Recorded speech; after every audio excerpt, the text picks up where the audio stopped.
All right, we are live. All right, good morning, good afternoon, good evening, guys. Welcome to the Emir Sirdam show. It's a beautiful Wednesday from my side. Thank you to all of you that have joined us already. Please, I just went live right now on YouTube and um on X simultaneously. So if you are on those platforms, I want you guys to please help me verify if I am audible. If you guys can hear me, if the sound of my voice audible, I want to know in the comment section. Please just drop it in the comment section. But thank you to all of you that have joined here already. Thank you so much. If it's your first time of joining us on the platform, we come out here every weekday. I think probably Fridays, and we just come out here and we talk about the state of the nation. We talk about current affairs, politics of the day, culture, and for us, it's important to keep the conversation going. So if you know how we do it on the platform, then you're absolutely welcome. Welcome to join us. Welcome to contribute. Any which way you know how to contribute, you can join the conversation. But most importantly, for my TikTokers, this is actually a TikTok show, and it is important I always emphasize on this so that we understand the mandate and the objectives of this life. Our mandate and our objective is simple: to build a community on this application whereby thank you so much, serious conversations can be had. Um, I always tell this story in the early days of when we started this line. I always tell people, I'm like, when I hear TikTok back in the days, I'm like, I can never join that app. No, no, no, no, no, no, because of the kind of content I see emanating from the platform. The contents were just so not purpose driven content, if I would say. It's all about cruise, all about pettiness. So for me, it was I can't join this platform. But if when you say you're not joining, the people that you're meant to educate are on the platform, people that understand the importance of the platform have been building on the platform for so long. Misinforming Nigerians, miseducating Nigerians, and you know just creating their own agenda, and they have built a very humongous community on the platform. And that's why we have to come in to create an alternative platform whereby Nigerians can really come out here and hear um, the other side of the conversation. Nigerians can come out and not be gaslighted. Nigerians can come out and talk to their fellow Nigerians, hear their fellow Nigerians talk about themselves and talk about the issues that we have on ground. And that's what has been the Emir Sirdam show, a weekly show.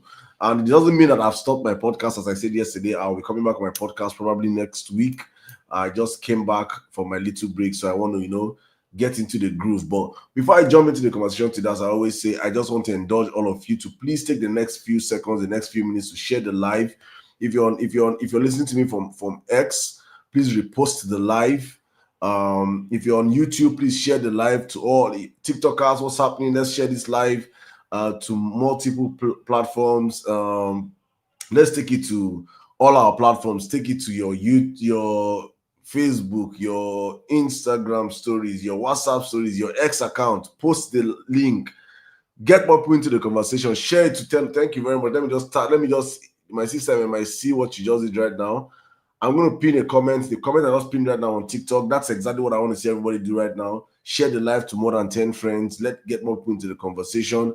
And if you're on X listening to me, what is holding you from reposting the live? Let's get more people into the conversation. As we do here, is always serious talk. And we try to make sure that it is not just a conversation centered on how do I put it now, like minds.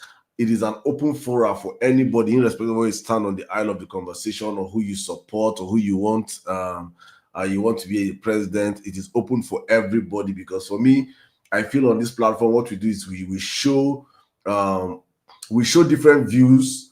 We allow different views, we allow different opinions, and at the same time, Nigerians can sieve out reality from fiction.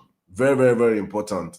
Why we allow voices for diverse voices speak on the platform. So wherever you stand on the aisle, I do not hide where I stand. I am 100% anti-APC, anti-bad governance. I do not even hide it any day, anytime.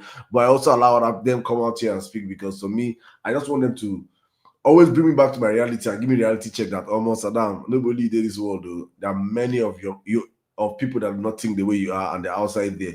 But let's start the show. Welcome, guys. Hopefully today's not going to be a long day because tomorrow is going to be the violence space. So I'm going to try and keep it as short as possible today. Hopefully we get people to speak. And if you want to join the conversation, you want to speak, you want to request the mic, please, you have to come to TikTok. It's a TikTok show. So I see as our numbers are growing across other platforms right now. I just want you can check the banner running under the screen on YouTube or on X, and you see just if you read everything, you're going to read the topics we'll be talking about, and also instructions on how, if you want to contribute your voice to the conversation, you have to come to TikTok. We need to build on TikTok. We need to open up TikTok. We need to own this app because the future of Nigeria lives on this app. The future of Nigeria are twerking on this app. The future of Nigeria are catching cruise on this app. The future of Nigeria. I was just thinking when I saw this young man that is pulling mad numbers and Gigi. When I saw he hosted a live and over 100 and something thousand people came on the live, I was like, hey God, that kind platform that way. I just imagine all those people were there talking about Nigeria. Talking about just these are Nigerians, so over 100 and something thousand of them live streaming on TikTok, talking about to give girl money, not be to give girl money, to do this or to do that. Hi, I was like, God, you see avenue to just tell all these people, guys, we have to focus on our government. We have to, so for me, it is important, and I know that we're going to get there. We're going to get there eventually. Such conversations, these conversations we have here are not conversations that are stimulating to the ears, right? These are conversations for people that really aspire for change. Many Nigerians have given up on the country. Many Nigerians are not interested in the political affairs of the country. Unfortunately, that's the problem. But it's something that that we're interested. We have to begin to rise. We have to begin to increase the tempo. We have to increase to make sure that we can politically conscientize people. I'm live on X. Who said I'm not live on X? Obed, I'm live on X. Go check. Please, can X people confirm that we're live? If you're on X, please, can you drop a comment? Let's know that we're live, please. I think from my studio, I'm saying I'm live on X. Obed, please go confirm. So for me, it's important to understand how the information. Man, you should lose this match. You may not respect themselves. I make a note verse.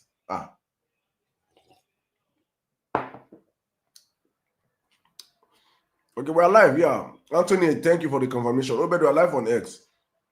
And so for me, it's important to understand how we have to conscientize Nigerians. I've said it all the time that the greatest gift our politicians have today is Nigerians. The docility of Nigerians. And that's one of the major reasons why when I see people that are agitating or calling for revolution and the rest, I always laugh. Because I have seen our reality. I know that we are not a politically conscientized people. We are not yet at that level whereby Nigerians even know their left from their right politically.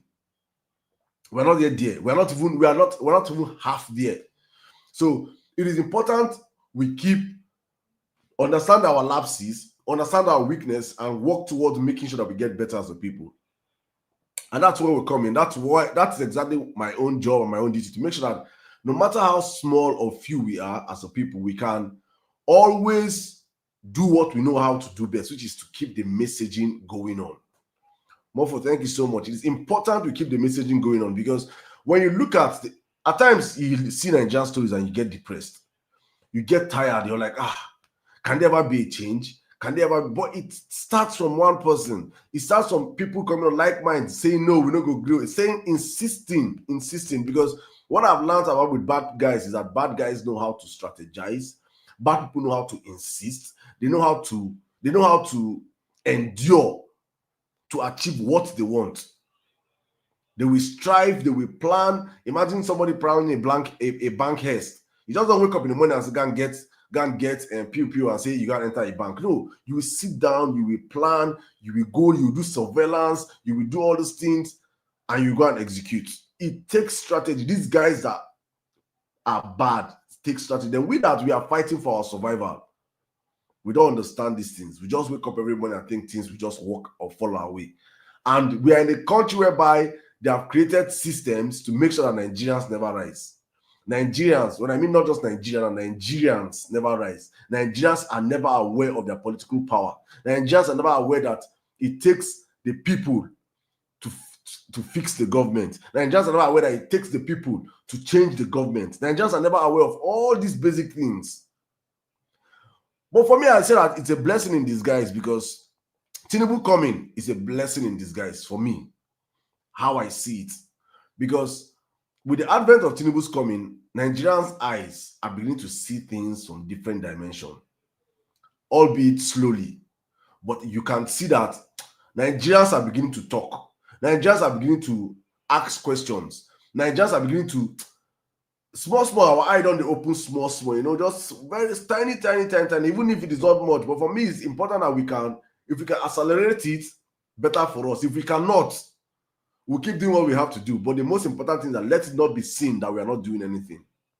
That's what I tell people. Let it not be seen or heard that we did not try.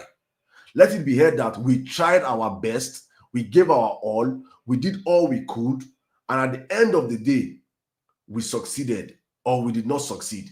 It will always be told in history that we stood and we fought.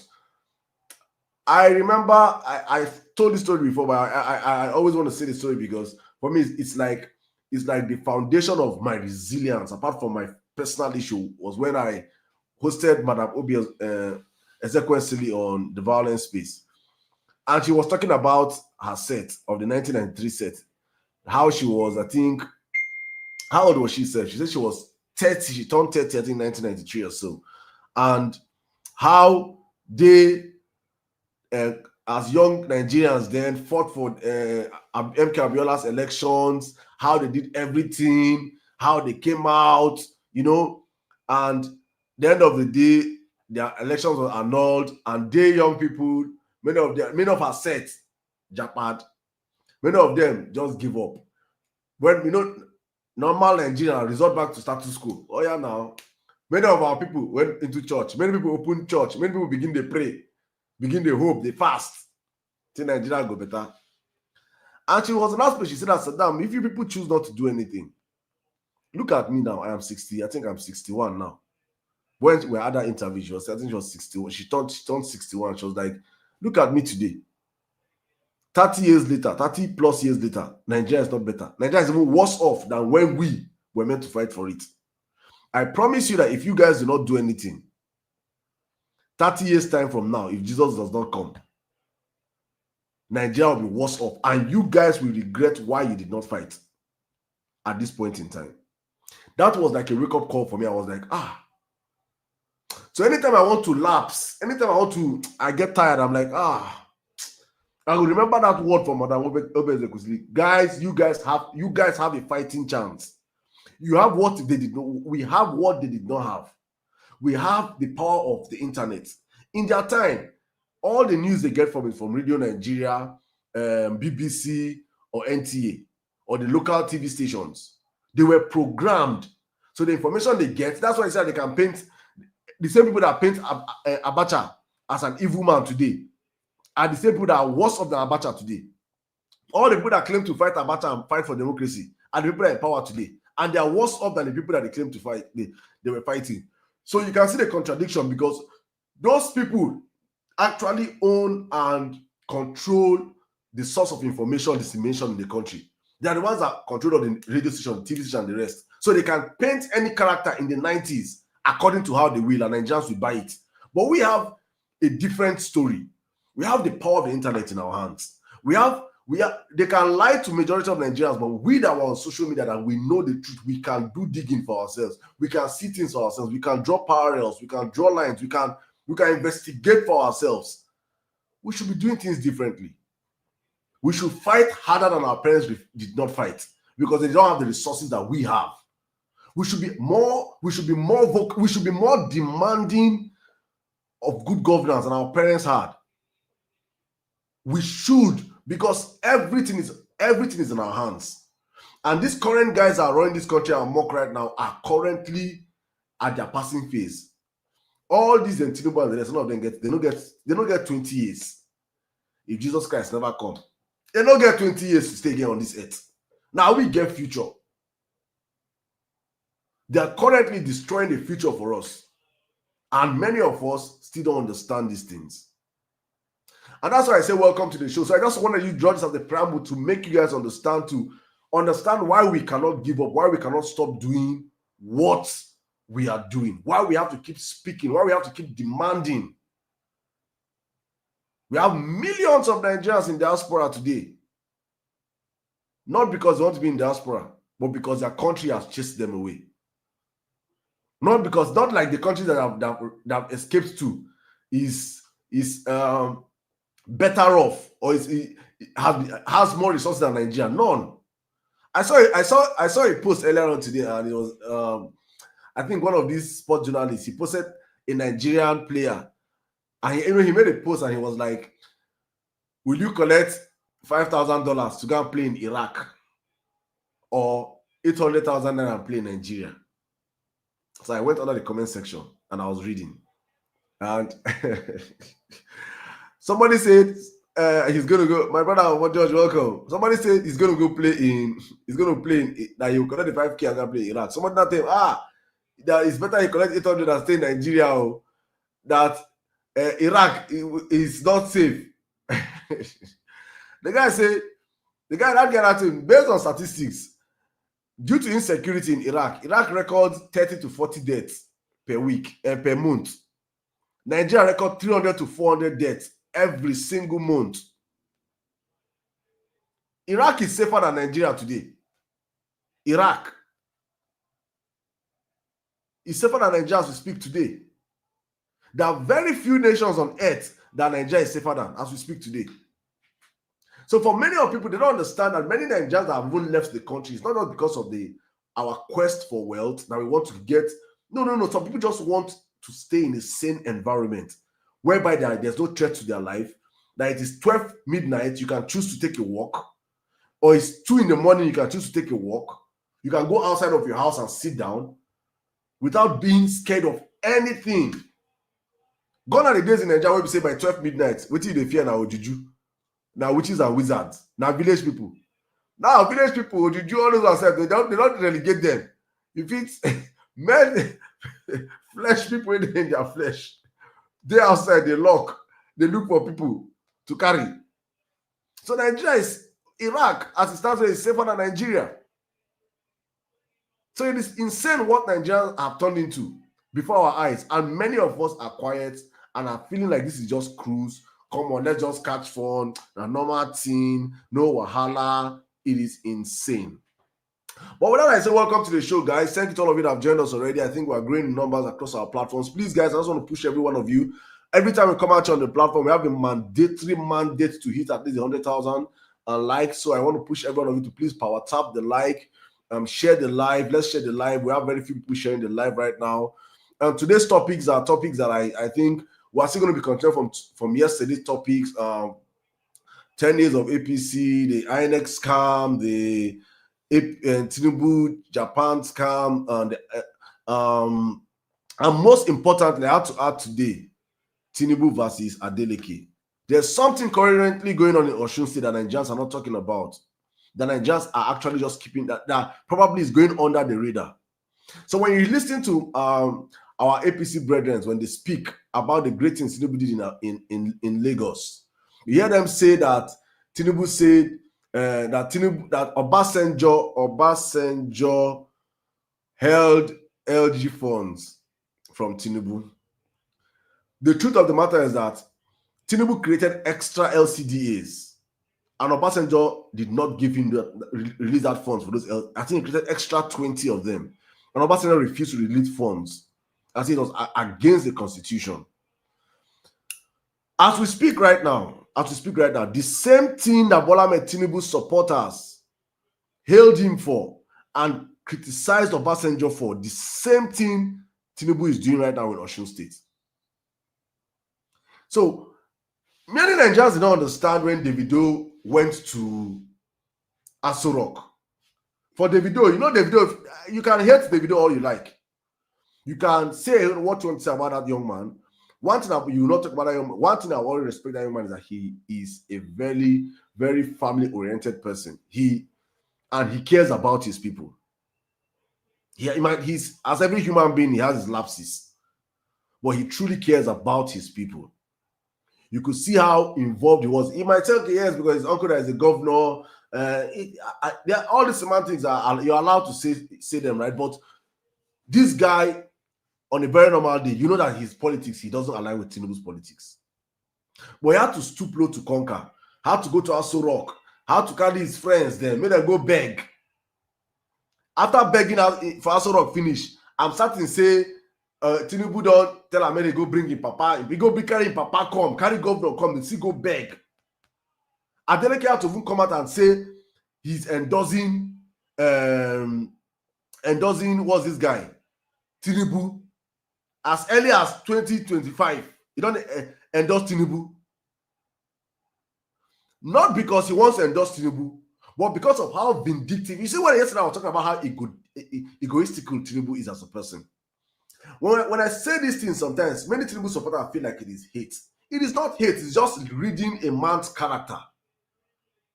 A man that when he comes into a room, he wants them to sing an anthem to him. Such a man is this is a very narcissistic human being. A man that when he walks in, he wants to be praised.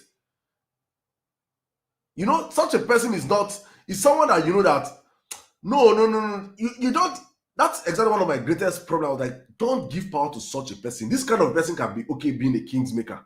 But when you give a man that believes he's above the world, nobody can speak to him. He's bigger than everybody. He's richer than everybody. Power. Where there's problem. So everything that we accuse Obasanjo of, everything that Obasanjo was accused of, in the first that was our coming back to. Let me paint this picture for the Nigerians to understand. We left the military and we came to democracy. So Obasanjo was like the foundation of the modern democracy in Nigeria.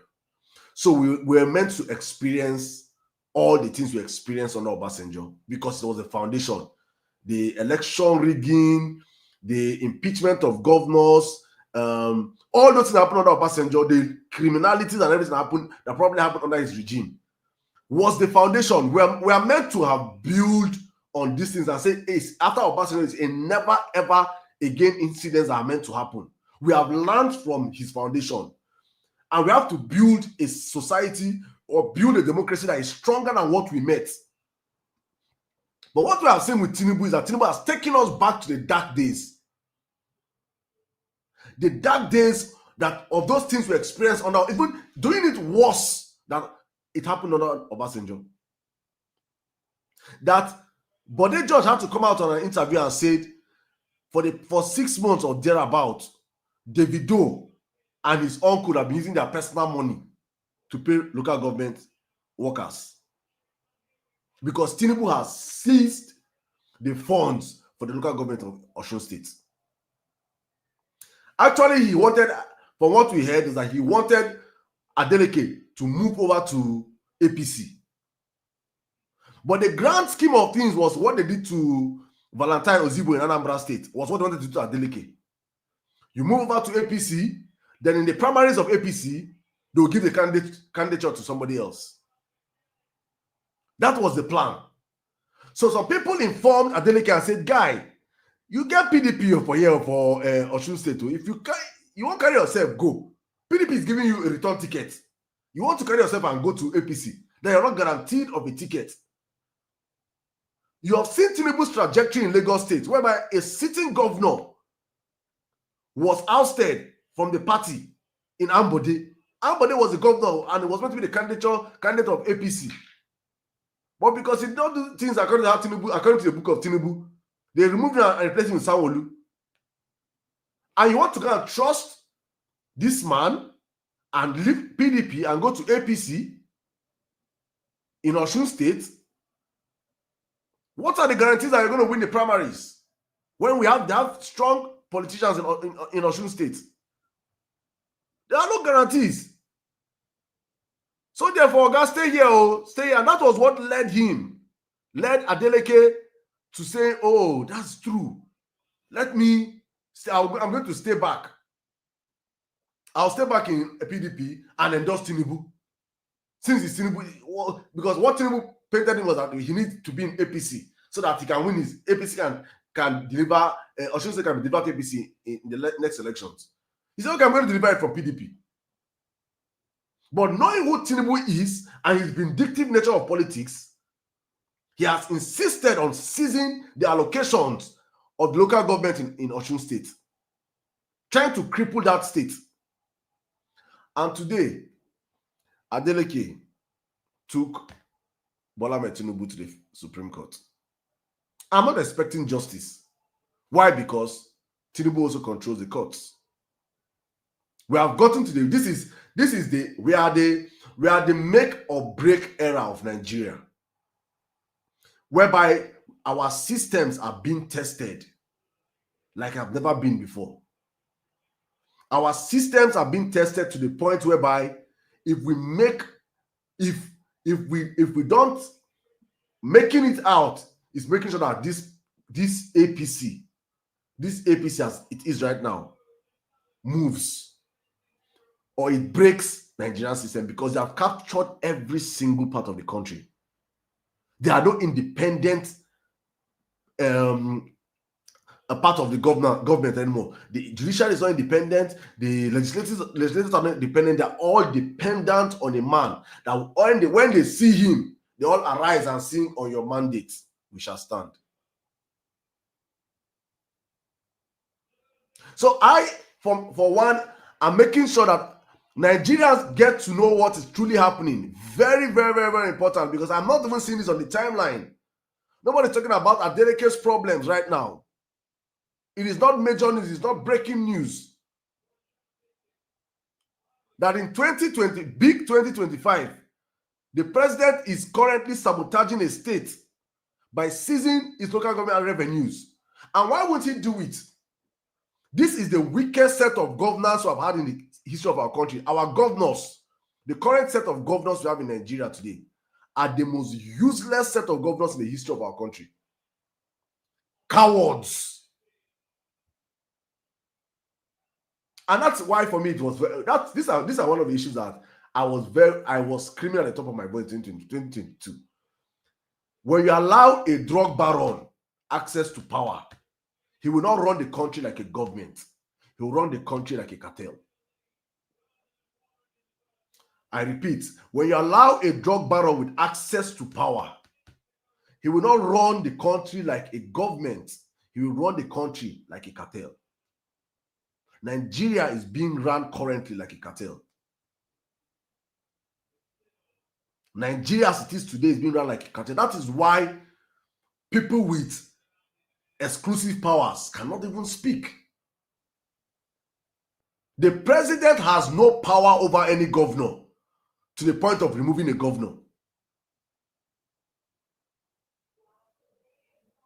You have no, before you declare state of emergency in a state as a president, it is that lives are being lost or something extreme. But see how he took away the governor of Rivers State, and the remaining 36 governors, as foolish as they were, all hands up. Oh yes, and kept quiet.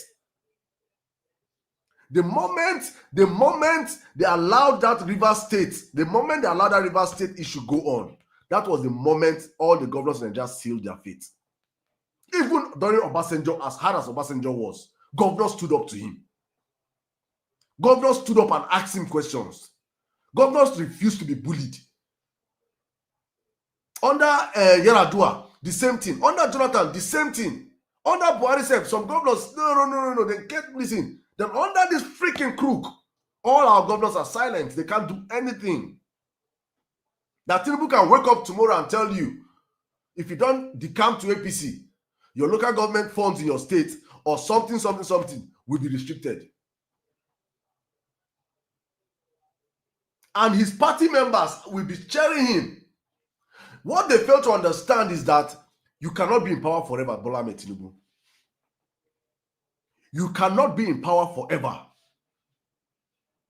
It is just a time. It's just time. Highest thing is you have 2 more years. if Nigerians are useless, and refuse to stand up, we refuse to stand up for our rights, then you can have extra 6 years.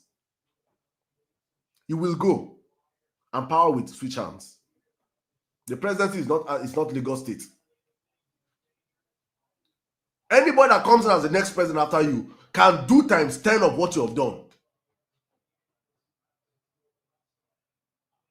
Can do times 10 of what you have done. The Lagos State that you so much covert, a president will come in and will send Lagos State into a state of emergency. What will you and your supporters that support every bad decision you do, what will you say by then? Power is transient. If you had told them Malami 8 years ago to calm down, them Abba Kyari to calm down 8 years ago, they're going to look at them, Bashar Ahmed, calm down 8 years ago, they're going to look at you like, come on, what is when they talk? Then Pantami 8 years ago, they're going to laugh you. Where are they today? Where are those people that boasted that PDP will be in power for the next 50 years? Where are they today? Power is transient. You can choose to be an advocate of good governance so that no matter whoever is up there, you can choose to call them out, you can choose to drag them, you can choose to speak truth to power, or you can choose to be subservient to politicians. And when they are done, all the evil is supported. Look at what's happening on social media today. The Ronu gang of Tinubu supporters. When they want to attack northern politicians, not the northerners, they will say, we were silent when your brother was destroying Nigeria. We were silent. So people should be silent now. You guys were silent watching Buhari destroy this country. Then because you were stupid enough to be silent, you expect others to be stupid enough to watch Tinubu finish up the job. No, sir. That you kept quiet and watched Buhari destroy the country does not give you there was no pact signed anywhere that the northerners will also keep quiet and watch Tinubu destroy this country. Nepotistically, look at how this animal is putting up just only people from the southwest across all the major offices in the country. When tomorrow turn now like this now, Igbo man enter there as president, and Igbo man appoint all Igbo people everywhere now. When I go begin to cry like say, when I won't die. Or if another person enter there now and put all these people there, when I go begin to cry like say, when I won't die. You guys are officially good at supporting evil, supporting bad thing, because it's from your tribals man, not like you're benefiting personally. Today, Nigeria is silent. Tinubu is currently dealing with Osun State people, Yoruba people, his own state. His own state. That is, I'm not going to say his own state. The state they claim he's from Irabiji in Osun State. He's currently holding down their LGA funds. The governor and Davido will go show, finish. We'll go dance. Do 3 hours on stage. What that song? That is song was sweet. He does finish. You go pay him check. You go collect 10% or 20%. Send to Osun State. Make them they pay workers. Because a freaking crook have chosen to hold back the funds of the state because he wants the governor to join that state by fire by force. To join his party. The same thing he did to Okowa. Okay, EFC. Have you heard EFC talk about Okowa's case anymore? Has anybody heard EFC talk about Okowa anymore? The trillions they claim that Okowa stole, how far? Okowa have joined APC now. All his sins are forgiven. That is how Tinubu has tamed corruption in Nigeria. That is exactly how he tamed corruption in Nigeria. If you are a thief, if you are a criminal, if you have stolen the wealth of your state, no worry. Enter APC and Tinubu has tamed your corruption. So for me, it's important I say this to Nigerians to understand that if we want to salvage our country, If you want to have a fighting chance of seeing a Nigeria that will work or that can work, it is important to understand that APC and Tinubu do not go beyond 2027. Because all you guys are going to be seeing is gaslighting of our reality in real time. They will tell us that, I say this all the time, I keep saying this because by 2027, they go use propaganda work by Nigerians. The same man that stood up on stage and said, now statistics we go chop, go show na truth, we say na statistics we go chop. Nigerians will live by statistics, by force, by fire, by force. By fire, by force. Look at how they're comparing Nigeria now. Nigeria and Ghana. Fuel here in Ghana is this. Nigeria in Ghana is that. Nigeria is this. Ah, my God. Look at the baseless comparison these guys are using us to do. So for me, it's important Nigerians understand these things. And me, I don't get today. I don't even know what to even say because it is important to understand the role we have to play as a people, especially we that were educated, we that understand what's up, we that understand what is happening. We have to help amplify this stuff because I looked up to that. I was like, I saw it as a major. I saw it as on the news today on Private House. They said Adeleke sues Tinubu to court. I watched the video last 2 weeks of Bode George saying that Adeleke is currently paying LGA this thing. The governors are even scared to come out and fight Tinubu in public. What kind of country are we in? People where they elected governor. You see, that's another why. That's why another why is good to always have the mandate of the people. Fubara could not fight because Fubara knew how he came into power. He knew that he was rigged in. Port Harcourt people did not vote for him. Even though when he came in here, he was doing some good things. And he was trying to win the favor of the hearts of the people of Port Harcourt. And I think he tried.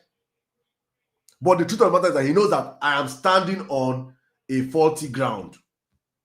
Majority of our governors in Nigeria are all standing on faulty grounds. They all have criminal cases. They all have loot that they have looted. And you know that the person that is in power is someone that does not even care. He's someone that is going to use all what you have looted against you. He will track it, he will find it, and he will use it to bring you down. They know how vindictive Tinubu is. That's why they cannot speak. That's why nobody can talk. Even the ones that they call not even say not they catch fire. Not that politicians don't hear word normally. They don't agree. This was many northern governors information I have many northern governors that want to decamp to coalition ADC. They are waiting till next year. They are waiting till the end of next year. Where it will be where politics go down too hot for Tinubu go open their file before they will decamp. They are all scared of this man. Look at the video. Did you guys not see the picture? I'm going to find a picture. People and post it. A picture of governors. Oh my God. For Tinubu, Tinubu prefer to be called King of Nigeria. The King of Nigeria because he's not president. Governors go visit him. They sit down for floor. He sit down for chair. They even snap picture. He sit down. They watch him. Fellow men sit down for floor. They talk to him as God. A freaking egoistical, narcissistic human being they deal with. Tinubu na God in his mind. How shameless the kind of politicians we have today. I said that the set of politicians we have today ruling Nigeria is the worst in the history of our country. When you are your certificate is D7 all through, you know that you are a fraud. They rigged you into power. You have no authority. Look at the other one, Idudu, I'm going to call for Kogi State. Idodo. Look at that one. Where he lied and they greet Ayabello.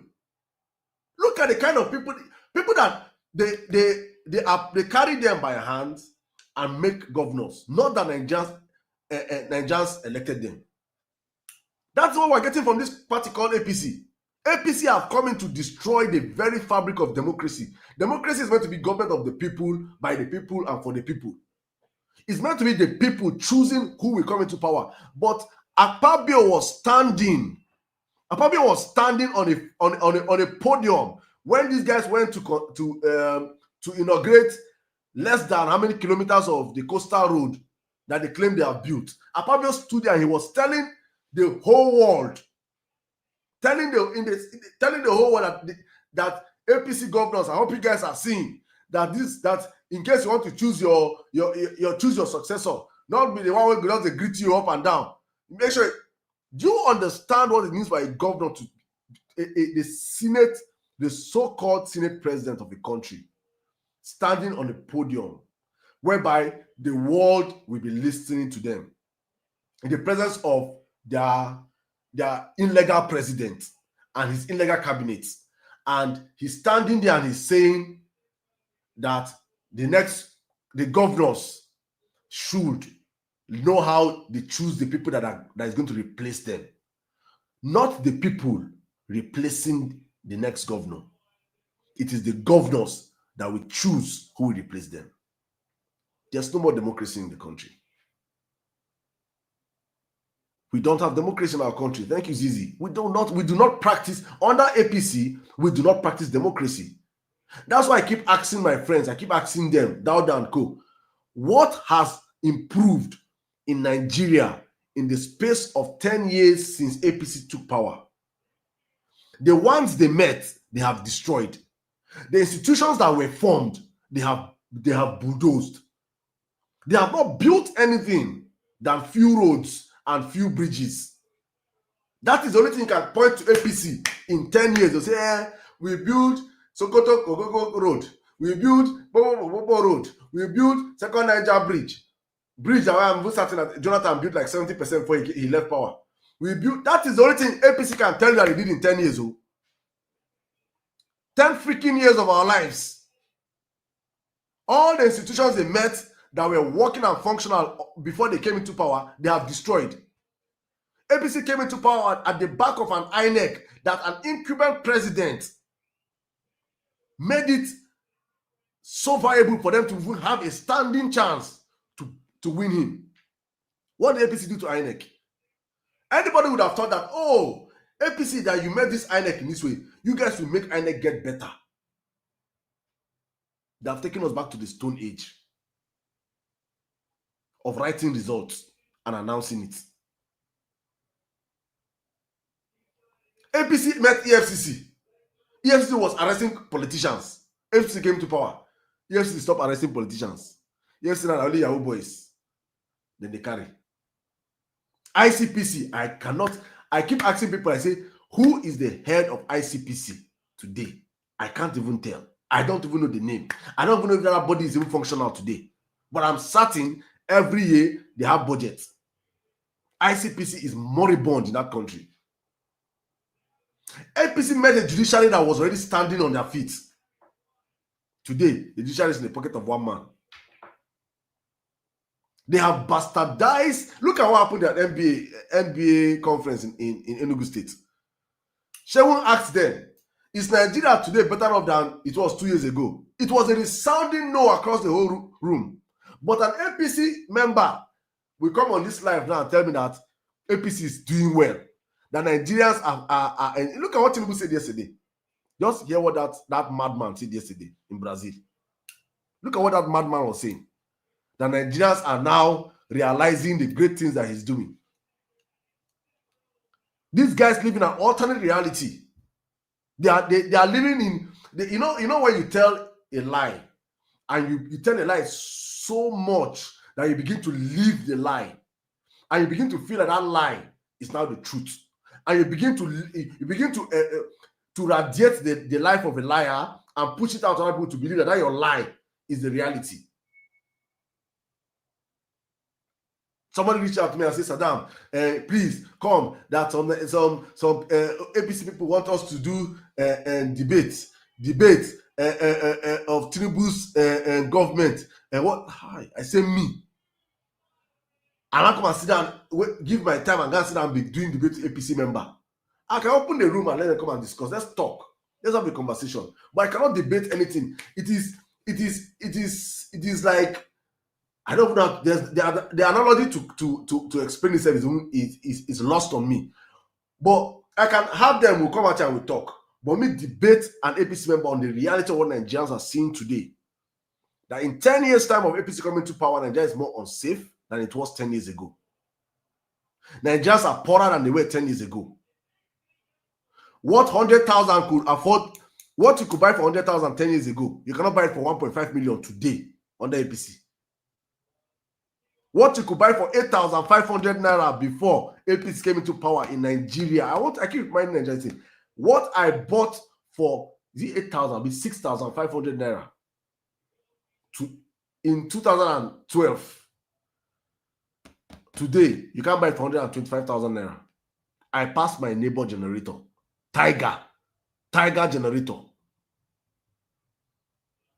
In every other country, I asked my brother that came out yesterday, I said, sir, a car you bought in 2015, if you're going to sell it today, it has to be, if you bought that car 10 million in 2015, if you're selling it today in any place in the world, you cannot sell it 10 million. You'll be selling it like maybe 4 million or 5 million if the condition of the car is that good because of the mileage.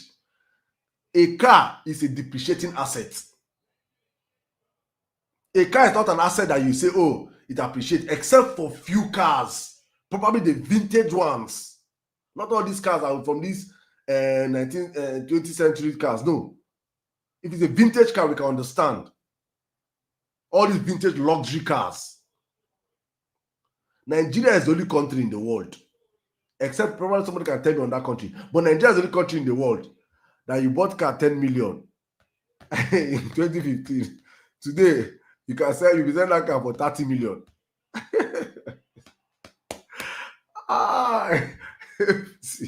But what APC do Nigeria? What APC do Nigeria? Many of us do not understand what this I'm saying. Nigeria is the only country in the world that you bought car 10 million 10 years ago. Today, the car is 30 million naira. The same car is in a worse condition. More driving mileage has gone down. It's not even Tokumbo anymore. It's now Nigeria used. 10 years after, the car is more expensive, like 2 times how much you bought it. APC mathematics. Then you want me to see all this and I come and sit down with you on a space or in a room and start arguing market economy, me and you. Lamba, like my brother Obojojo was saying yesterday, when I was asking him, how do you combat corruption? He said that Tinubu's tax policy. And you see me, I really am in support of that tax policy. I'm not even going to lie. I'm in support of the tax policy. Hear me. You see, Nigerians, we have created a very selfish attitude of the people that we do not, we accept whatever is thrown at us. We don't question issues. We don't fight. We never ask for our rights. Why? Because supposedly we have been painted to believe that everything will be subsidized for Nigerians. So Nigerians do not even rise up to the occasion to demand for what actually belongs to them. But now comes in the tax master. The tax master is saying that from next year, January, every single Nigerian is going to be paying tax. As long as the money enter your account.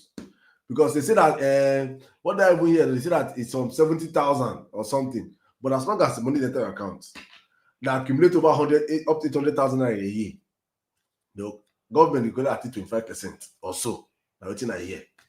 So probably from next year, when Nigeria starts seeing their hard-earned money collected from them, when they start collecting our money from us, we see our money, we will now start demanding and asking questions. Because we have been so many young Nigerians, nothing concern me.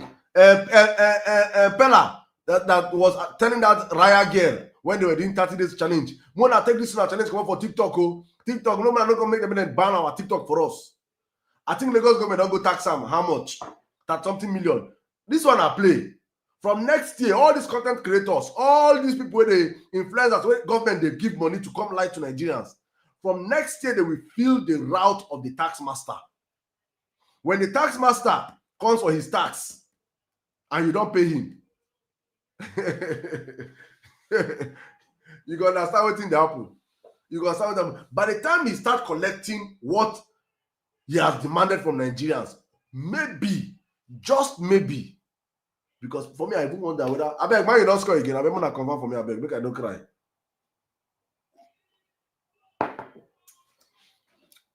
By the time the tax master collect what belongs to him, by that time, maybe when you're earning all this, there are two class of people that are going to cry. All these are businessmen that always nothing concern me and government. I know they talk that are earning in hundreds of millions and hundreds of billions that have not been paying this tax before. Imagine you're earning 100 million and government is collecting 25% of that money. Imagine how much you could pay tax for government. So all these people that they're oblivious of the reality of Nigerians. They keep quiet and watch bad governance persist in the country. They never talk. They never question. They're always Don't worry. By next month, what Osun State is seeing today, by next year, every Nigerian is going to be feeling it. They will feel the brunt of Tinubu because for Tinubu does not care. Tinubu does not have a conscience. Tinubu does not have any human feelings. He doesn't care about anybody. He's about himself and his power. He's a power-hungry monster. That's what he is. So he doesn't care about me and you. He doesn't care that you're his, except you're probably his child. Because I don't, you can't even talk about his, or probably you are working for him, and you're doing hard work for him. Then and if you're not doing it well, you become disposable. He doesn't care about anybody but himself. Such a person will touch every single Nigerian. I remember prior to the elections, me and N6 then will be on Violent Space. N6 will be telling our northern brothers, say, you know, if you grew up in the north, you understand what I'm trying to say right now. In the north, you can drive a car without plate number. I tell you, for 10 years. 10 years, nobody will stop you. You before you see VIO, FRSC, all those people in the north, it is very hard. In fact, policemen, because my friend's dad was a policeman, and I used to live with my parents built behind the police barracks. So I used to go and play ball in the barracks, play ball with my friends on the barracks then. So I used to go to one of my very good friends, Michael, their house in the barracks then. It was later I now understood, when I grew up, I now understood how Michael Papa them they happy when their papa they post them go the south of Nigeria. In the north, as a policeman, you feel the only thing you can send a stick. I'm not talking about now. I'm talking about back in the 90s, early 2000s. Stick. How many of them get gone? Who they rob? Who they nobody. They have not. But the life there is very, very easy in the north. It's when I left northern Nigeria to the south, and now for university, and I now knew that we have two countries. That's when I knew that truly, Nigeria have two countries. And that song where they say, landlord, travel, and see. Many Nigerians might never experience other part of Nigeria today because of how bad the country is right now. But honestly speaking, if there's something that I wish upon Nigeria, that every Nigerian should be able to travel and see the other side of Nigeria. It was till I left northern Nigeria and I came to the south that I knew that you can drive, that a journey that will take you probably 5 minutes in the north will cost you maybe 100 naira. In the south, it will cost you 500 naira. It was when I left northern Nigeria, I knew that police even get checkpoints. It is two different worlds. So when we're telling our brothers that this man, when they come in like this, That day, those days of you people living a carefree life is going to be over. Oh, because the man that is coming today is a tax collector. He will tax your cars. He will tax your you go tax your car yourself. Abeg. Pam, param, param. Breaking news from January. Nigeria will see it. Guys, welcome to the show. Make I open up floor for everybody to come in and speak. Abeg, I'm speaking for so long. Well, if I open up the floor, please, let's share the live, guys. Let's retweet, repost. I saw the people on X. If you want to speak, please, you have to come to TikTok and request the mic. Molotov Doctrine says, if not for Tinubu in power, people like Raye wouldn't have had any interest in politics. Exactly. Tinubu is the one that pushed people like that young girl Raya to this thing now. You know, Nigeria, I don't care. Everybody they form fresh. Many of us when they do this, if not be Tinubu, if not be APC, means if I go they do life. Me will like life. We were supposed to outside the flex. Suppose to outside they chill with the boys. I go open live on a Friday night. Me, where we say now if I was back in Nigeria, all these big criminals now my cartel of friends, now my clientele. It is not I'm not even capping, is real. All these your big all of them now my club and they come chill back in the country. So I never for one day care when it concern me, and I understood that Nigerian part of I don't care. Fuck Nigeria, I mean, let's all flex. But I've come to understand this individualistic life that we're living, it will take us nowhere. My boss is a multi-billionaire back in Nigeria, a multi-billionaire in billions. If you see a house when built for Abuja, the house fine past White House. That house now, nobody they live for the house. In wife and children, not portion of them can then come abroad. Under APC. A multi-billionaire that he's in his convoy of police assets and the rest, you at least minimum plus DS and everything, plus military, at least 15-man squad. They pull them every time. Well armed. But you don't run carrying family, run more for Nigeria. A country whereby the wealthiest are running, relocating a country out. It's a dead zone. Individualistic natures. So, and these people that will never talk about the things that happen in the country or call the country, the government out. Because they understand how vindictive this criminal Nassau Rock is. If you call him out, he attacks your business.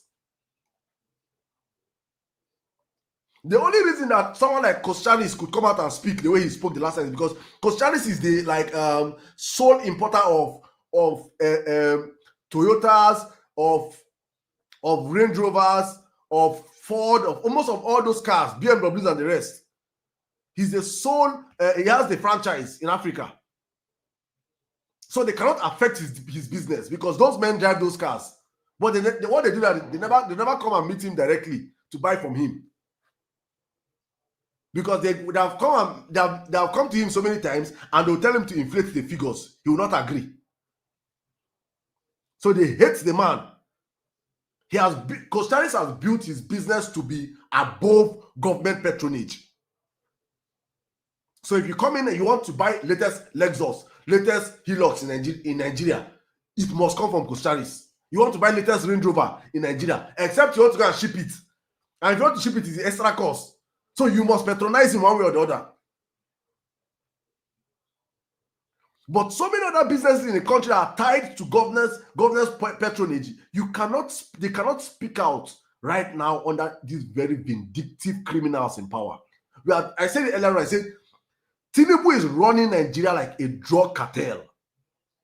It is not a governance we're having. We're having a drug cartel. They run the country like a drug cartel. It's not governance. This is not governance. I tell you as a governor, decamp and come to my party. You refuse. I seize your local government funds. I seize your local government funds. You can't do anything. And it's an election. Your election is coming up next year. I'll be this year or next year. I don't even know when the election is coming up, but it's soon. You sabotage the government, sabotage the people. Now, Yoruba people, Tinubu, they sabotage currently right now as we're speaking. But some of our stupid brothers and sisters are fighting and dying and thinking that it's a Yoruba mandate candidate he's doing there. The people of Osun say that he's holding forth their money today. Are they Igbos? Are they Hausas? Are they not Yorubas? Tinubu does not care if you're from Rivers State, from Anambra State, from Kogi State, from Lagos, from Uyo, from Oyo, from Plateau, from Borno. He doesn't freaking care. All that man cares about is power.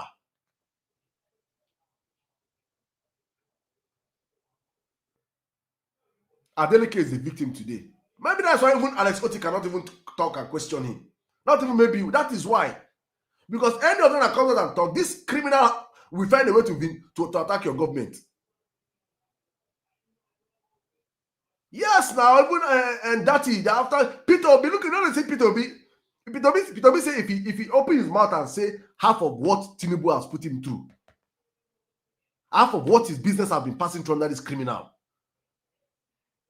We are dealing with a very vindictive criminal. I said that we are dealing with a drug baron. It's not like it is what he is, and he's running the country like a cartel.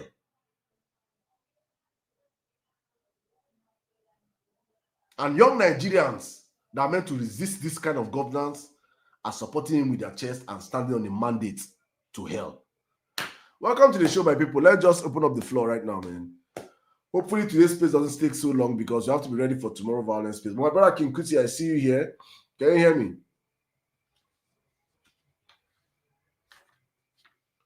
I'm with you, Sirdam. How are you doing now? Good evening, my brother. Good evening, sir. First time I'm given the opportunity to speak on this space. Welcome. Thank you. Yeah, on the topic you posted up there. Kuti, are you using your earpiece? Yes, I am. Please, can you take it out and speak straight to your phone, please? Okay. Can you hear me? Perfect. Okay.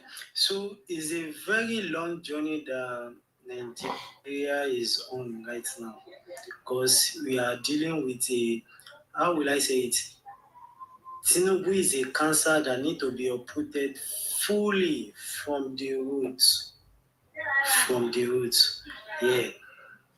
It doesn't care how or where Nigeria ended. He only care about his pockets, his own personal ambition, and his family. That's what Tinubu cares about. Tinubu does not have any plan for Nigeria as a whole.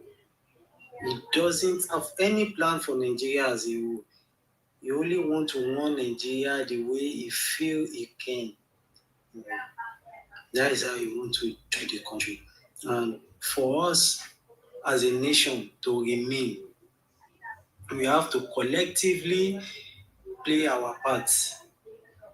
We have to collectively play our part in uprooting the cancer of Tinubu. Yeah. Who is not? Kuti, I'm struggling to hear you. I don't know if it's me. It's just a charade, and my network is very bad tonight. I don't know why. Go on. The weather. Yeah. So as I was saying, Tinubu is not a hero of democracy. He's not a hero of democracy. He's just another Agbero in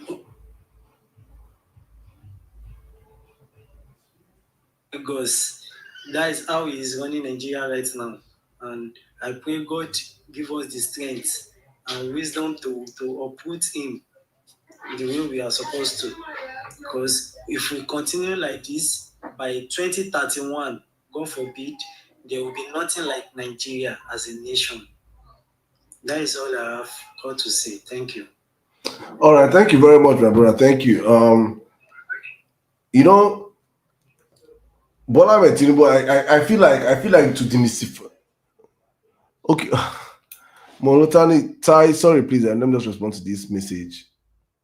I'm gonna reach out to him also. I also I probably I think he took a break. People are asking of Thai politics. I think he took a break. You know, you guys, many people think we just come out on social media and it's easy to host this live, bro.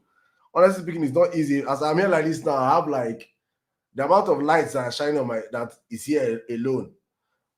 To sit down in one position and be talking for hours, man, it's a whole lot, man. So if he has probably it's summer and he just want to take a break. I think my brother Abaso said is on holiday actually, so probably he just want to relax. Nigerian problem is too much, and most times when we that are pushing these narratives are out there talking, sometimes now just they sit down, they listen, they watch, they hear us. It does the sweet enough for ear. I don't know what thing we would pass through personally. So that's one of those things that I say, please, just when you see people that host all these lives, when they take out breaks, you reach out to them and ask them how far are you guys doing, and they tell you, okay, they're fine, they're just taking a break. Allow them rest. We'll always come back and talk about that. Also, please, everybody, that for me, I say this is one of the most individual that individual mindset of Nigerians. We all should also participate in these things. Reach out. You can reach out to him as a person, as a brother. Check him out. Probably one or two. I've been off. I just came back this week, so I'm not going to lie. I've not reached out to him personally because I didn't even know he took breaks. So probably I'm going to reach out to him maybe tomorrow and know what is wrong and hope he's fine, right? But I trust he'll be fine. I trust he'll be fine. I trust he will be fine. He said, "I'm not trusting. You're not." Well, one thing I will say going into 2027, as I said yesterday, is that Bola Ahmed Tinubu and his gang are going to do everything possible to buy all the supposed voices or rooms that are shaping narrative like we are doing here. When they see that you have numbers, when they see that Nigerians come around you, you have the potential to sway conversations. They're going to come for you. They're going to come and offer you offers. They reached out to me in 2022. I'm not even talking about now because they came back again last week while I was on break. But they reached out to me in 2022. And the offer is simple. Please stop your show. We'll give you this and that. Just stop your show. And when I refused the offer and I said no, they came back again and said, okay, don't stop your show. Allow us to also come into your show. If you guys on the violence space know what I'm saying, is the violence space back on X. That was after we did the alpha beta space.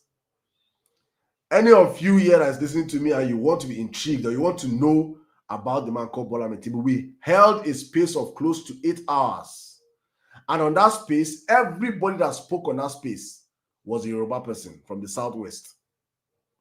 It was a space conducted just for our southwestern Nigerians. We talked about Tinubu Alpha Beta. I don't think there's I think these are one of those spaces for the records. If every Nigerian can hear that, listen to that space. What was said on that space that day? The demystification you can never hear what was said on that space that day by Southwesterners, our Yoruba brothers and sisters, and you will support Tinubu. That was a destruction. It was a demolition of Bola Ahmed Tinubu. Prior to 2022, hundreds of Yorubas I made sure that place, only Yorubas that day spoke that day. And after that space, they reached out to me. And they brought the offer and I rejected it. They came back again much later, like a few months later. They said, wait, we're going to set up your media for you, set up everything for you. Just allow us to be coming. And I said no. And after that, I became enemy number one. They started bringing down all my accounts. I lost like, if you know me on X, then I lost like 3 to 4 different accounts. What was that? More than 4 accounts. Once I don't open an account, the account is growing. Boom! They don't massively report my account. Account not good. I start again. I started building again. They did everything to frustrate me. And while I was hosting that space, then there were people that were also hosting spaces, rooms like I was hosting them, that I noticed stopped hosting their spaces. There were some people that I knew that they were very strong voices on spaces. Then they stopped coming on spaces. I said, hey, what did they stop like this? Then you know, beckoned on me. I was like, the same orange when I give you make you leak. Where you know green leak. That Nigerians collect and leak. Until today, some of them are not hosting spaces anymore. Till today. What is that guy's space? One guy's name starts with J. Hi, I've forgotten this guy's name. It starts with J. All of us going to come that guy's space that time. Hi. Damilare, you should know that person I'm talking about. Hi. There's this other guy, Arubu, I mean, somebody like that. If this guy speak on space, he will come out here and strong voices in Nigeria. All of them just went cold. Never heard them speak about the country anymore. And here we have found ourselves. I'm sure that money that they paid them then, they'll finish it. Nigeria is still worse off than it was 2 years ago. We are here. They came again last week. That they did in their digital. Not even IO space. They called IO called me on phone. IO called me on phone. I'm sure that one they settled that one much later. He called me on phone and we were speaking. He said, "This thing you're doing like this, my guy. Oh, you cash out. We will cash out." I said, "Guy, please, not me. I might not be the wealthiest, but you see this in me. They don't understand the trauma that me. I'm coming from a place of trauma. So my agenda is different from the agenda. Nigeria has happened to me. And the worst thing that I was passing, yes, now, I became my enemy. I don't record people's call, but he can never deny it that he called me. Guy, this is where the line is. Wait, cash out to. I say, what? Oh my goodness. So going into 2027, now these guys, they own CBN. They actually told last week on was they said, we are the ones in control of CBN. Come and tell us what you want. That was the last week offer.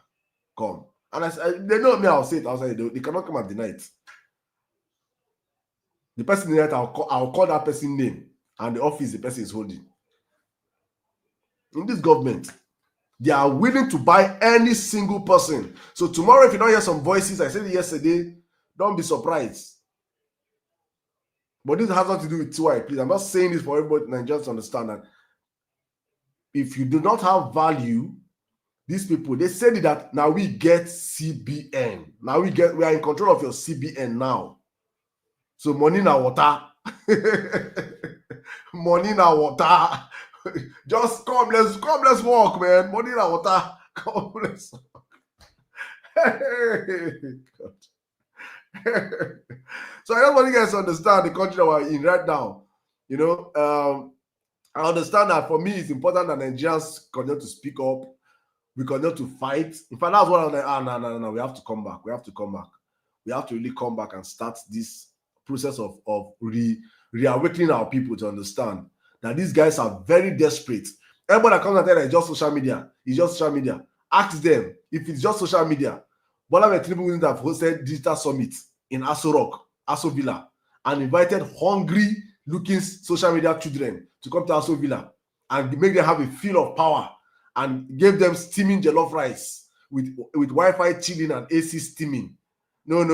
It's not just social media. They understand the power of social media. They understand the power of social conversation. I say this with unequivocally that it was on our space, on the violence space, on Saturday. Go and find that space. The Saturday before Bola Tinubu gave his ministerial cabinet the next week. It was on our space that Dele Alake changed his portfolio. Tinubu's SA, Sunday Dare, was on our space, our last space with Weapon P2B. I have it on record. These guys come on our spaces. It's not, I'm not saying this, I have them on record. They listen to our spaces in Aso Rock.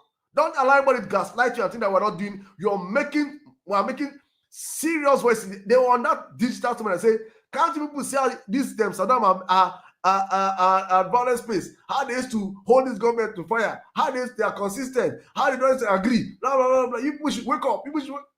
Then did you not see how the madness since that digital summit? How these people have been running mad on social media? They understand how powerful social media is. And it is not intentional that the price of data is going down in other parts of the country, in other parts of the world. Nigeria is going up. If they cannot control social media before 2027, they're going to make sure it is so expensive for the common man. I'm leaking all these things out now so that many of you will hear. When it starts happening, people will understand. It is now almost insane for a Nigerian in Nigeria to come to a space and spend 5 hours or 6 hours with data. You can't do it every day if you're in Nigeria. You know how much you're spending. It's intentional because they understand that information is power. Information is power. So if we cannot control these platforms, we should make it we should make it a luxury. Now under APC, they're asking Nigeria, must you eat spaghetti? Must you enter Uber? Uber is a luxury under APC. Why you not enter Danfo? Why you not enter Molwe? Why you not enter Keke Napep? Uber. Nigerians, we don't know what we're up against. Though. We are up against a dragon from the pit of hell. If we know what is good for us as a country, as a people, honestly speaking, we have to make sure APC is a one-term president. This Tinubu Bola Ahmed Tinubu, especially this Bola Ahmed Tinubu is a one-term president. Because if we miss it in 2027, I'm sorry, I don't think we'll have a place to call home anymore. All we're just going to have is a jungle with an overfed monstrous lion that is eating up anybody that speaks up against him or go against the system, as the case may be, or go against status quo. You will never have a country whereby we can call home anymore. So we have to understand this as a people and fight. And I live my life. I live my life. And I know that like tomorrow is my last day. That's how I live my life. I live my life with anticipation. I know that I'm doing everything in my life to please God. You might not believe in God, or I believe in God, and I'm living my life for Him. That's why we say what I want to say with my chest.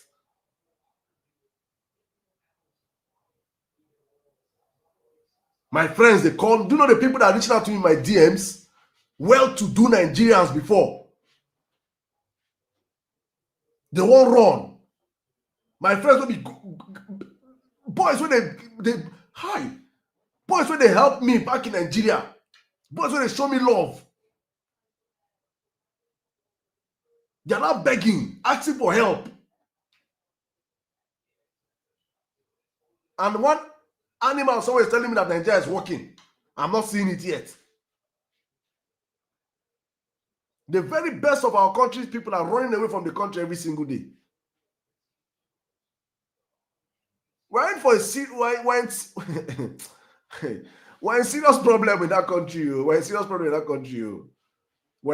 There's serious problem in that country that has to be fixed immediately.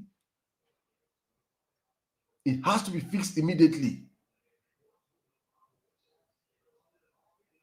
I just saw on the headline today, Lagos State VC coming out to say over 200 and something first-class students that they have retained as lecturers are running away. My sister Joshua, welcome. I've run away. They don't jump. Lecturers Professors are driving Uber just to augment. Everybody's running away from the country.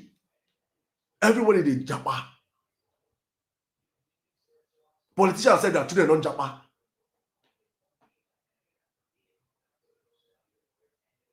Nigeria is a land that nothing should work. Nothing is destined to work in that country.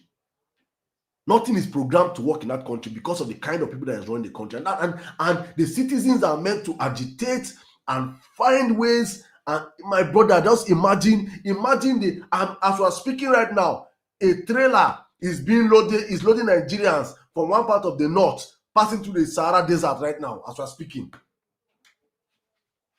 As we are speaking right now, some Nigerians are finding a way how they will be on a boat to cross the Mediterranean Sea as we are speaking. As we are speaking right now. I held Harry in a violent space now. My brother Harry, not be violent space where Harry came and shared his story. How he left Nigeria. And that we held a special space, not just for Harry, and for other Nigerians that also followed. What is this other guy? Bright. And so many of them that left the country through the desert. Thank you so much, Drestos. If you're on that space, please confirm it for me on the comment section. They came and Harry shared the story that I was crying. Me, grown man, I did cry. Our fellow brothers and sisters as Nigerians, they are being sold for like $100. They sell Nigerians as we speak right now. There's a human trafficking market where they sell Nigerians as we speak for Libya.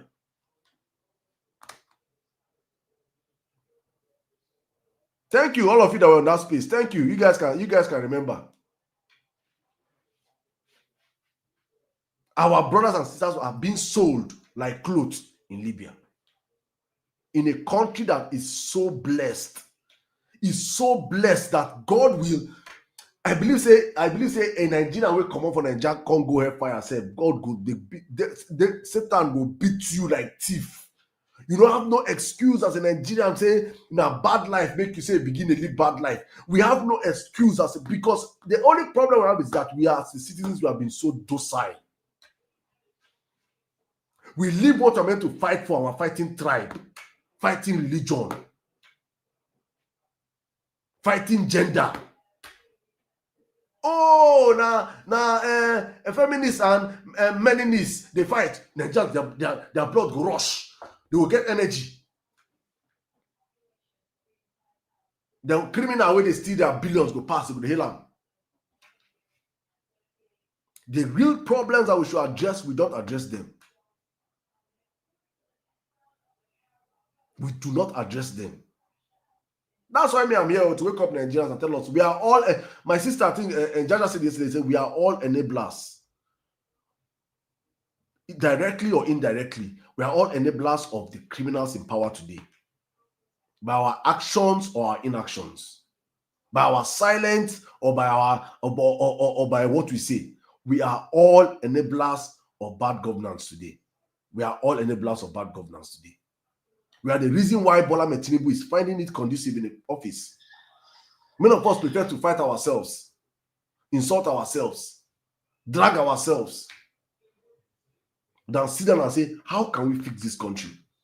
How can we work to make sure that Nigeria works for all of us? How? Oh, this guy when they talk come to, where is he from? That the next question where they go, a Nigerian. I was on Idris Abdul Karim's one of his lives. And the next thing, one very useless human being just came up there. Idris was just complaining, complaining myself, please, welcome to that, if you just meet briefly. We're just complaining, blah, blah, blah, blah, blah, blah, blah, blah, blah, the country. Then one person just come. If I may ask you, please, where are you from? What? Like, God have mercy. Like an American is complaining that Trump is bad. Then the first question another American asking is, where are you from? Are you not seeing that you're mad? Are you not seeing that you're mentally unstable, that someone is complaining about bad governance, the first thing you want to know is the person's region, where the person is from.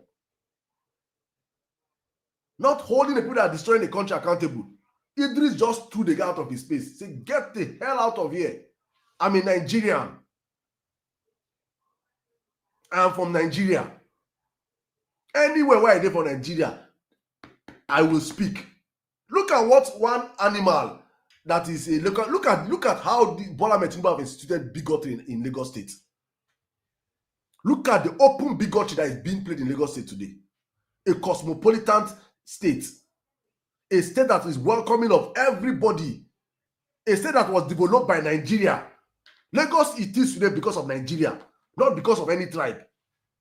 Lagos was built by Nigeria. By the money of Nigerians. They have come in and they have brought in their satanic, evil, bigoted government into that place. All the appointments of Sanwo-Olu are all bigots. Open display of bigotry. One even came out and said, if you're registering for your PVC, make you go back your region. No. Imagine what somebody, an SA, look at the kind of animals that have taken over in APC. Nigerians, I swear, I tell everyone, I say, I wish God just created like 10,000 Saddam. Just 10,000 of my kind mind, we will shut down that country. This madness has to stop. Look, I see, you tell Nigerians that when they go register PVC for their region, if you register for our region, you don't come vote in who you want to. You a Nigerian in Nigeria. Bola Tinubu is a cancer. Honestly speaking, anybody that likes that country called Nigeria will do everything within their power. Everything within your power to make sure Tinubu is a one-term president.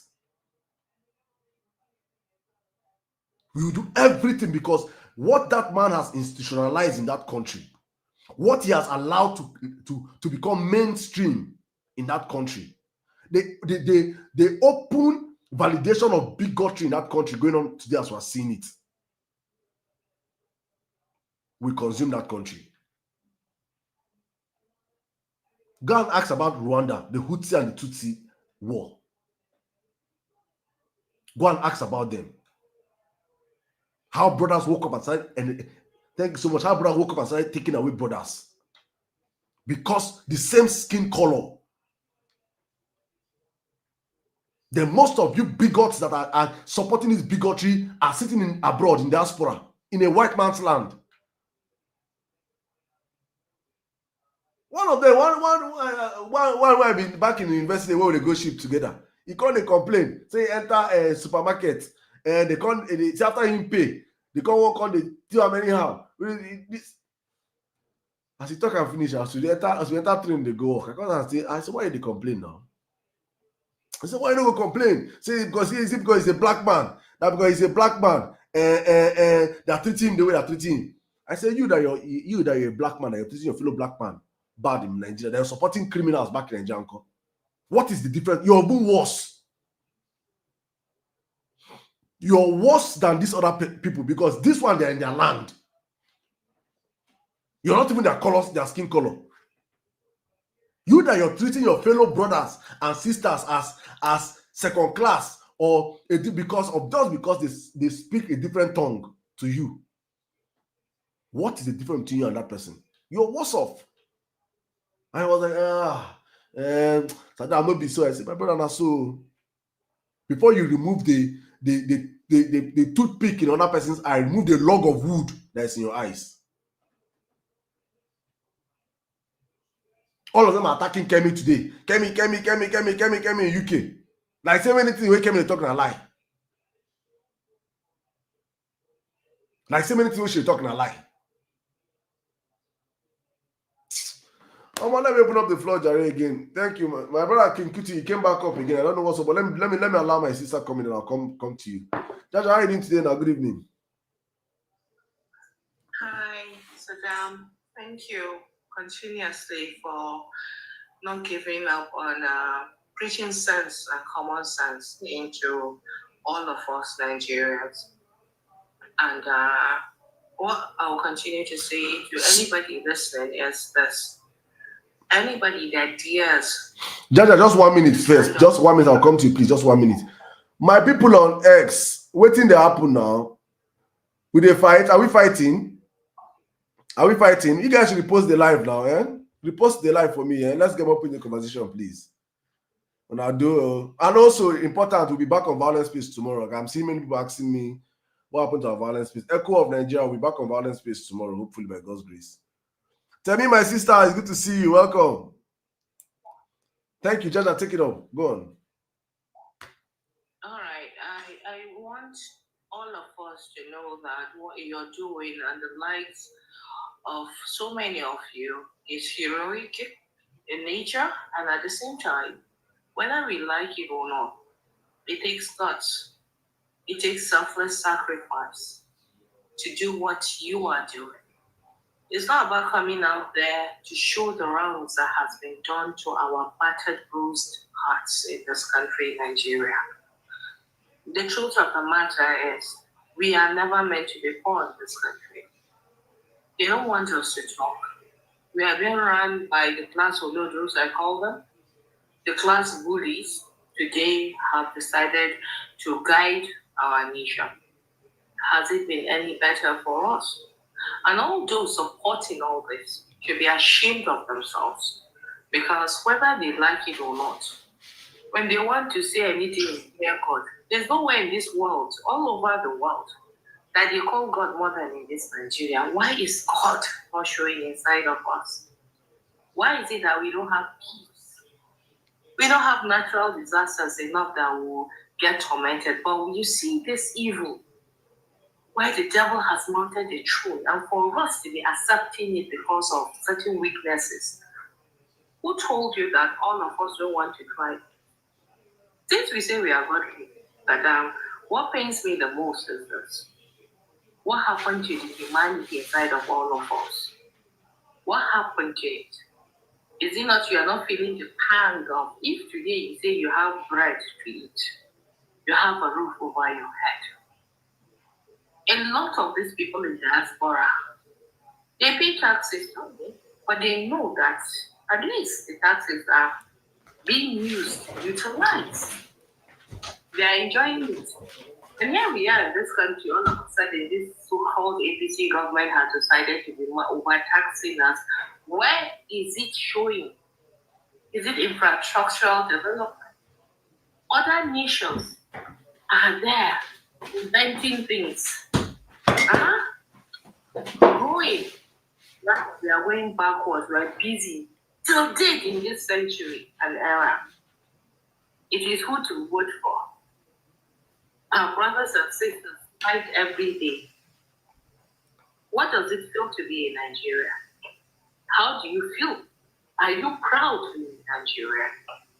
Shouldn't we be ashamed with all the globetrotting that our current president is doing?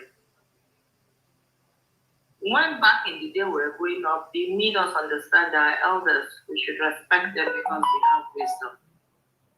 But now our elders look us in our face and lie to us, regardless of all odds. And we still go and do the bad thing. Because if it's still fair in us, we dare not talk when injustice is thriving in this country. It's pathetic, and anybody defending this heinous atrocities from time immemorial, all I know is the God that they claim, they always please God on us. That God will judge us, and at the long run, Saddam, you and I know, when we die, all of us will die. Nobody has been promised forever in this land. It is the same hole you bury us in. There is no room and parlor there. There is no ease. Whatever they are acquiring for themselves. Because it is so pathetic. Every single day, our fellow Nigerians are being buyed unnecessarily. And they're not doing anything about it. Rather, they utilize whatever institutions or agencies or whatever the military or whatever to protect themselves. Our lives doesn't matter. They don't care, will never care. How can a sitting government go out there on taxpayers' money and tell people there that there's no corruption in the land? There's never a time that has come that corruption is existing more than where we are. What respect do we have? Enough is enough. You sit down there and what you don't do. Captain, come up. Who don't do. But it is well. And Saddam, let me appreciate you because you are endangering your life for the betterment of the whole of us. Let whoever is listening understand that for Saddam to come out and say his mind, it takes courage. It's not for the faint-hearted. Saying it as it is. Calling is paid for not being a coward, for having the moral conscience to say things are not going on right.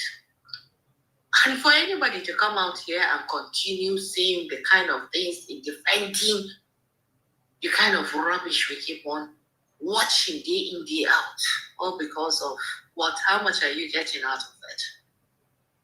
It's just pathetic. I come from the north. I'm Fulani. I'm a Muslim. But that has not changed the narrative. I call every Nigerian that is good my brother, my sister. Because when I was down, it is those people that came and held me up. They did not look at my tribe or my religion. It is because they had humanity inside of them. Till the day we wake up to that, till the day we gang up, stand up, and the biggest power we have against these people is uniting ourselves together. Get your voter's card. Let it matter. Defend your votes. It's no longer business as usual. Begin to recall all those people that claim they are representing your constituencies. When it means we need to. Because there is no place like home. All of us that were once upon a time opportunity to live in the white man's land, we know what it feels like. Yes, the system works. But then again, it doesn't feel like home. How many of us are homesick? That air we breathe, that freedom we have, that love of our people, what has happened to us as a Nigerian? We cannot allow these people to continue to allow us hit our heads. Wake up, stand up, because the more we gang up against them as brothers and sisters, united by one common enemy, because they've united themselves in looting our national treasury. They wine and dine together. They have all the private jet to get themselves out of the hell they are creating for us. Yes, the devil has mounted the throne in Nigeria, and I'm saying it bold and clear. He has promised them the heaven here, and they're dishing out hell for us.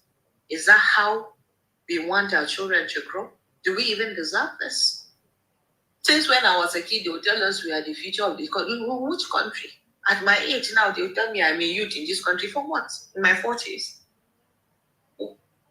Old men, clueless old men, leading us to what? We want war. All those clamoring for, hey, we are marginalized. Who isn't marginalized? Who isn't?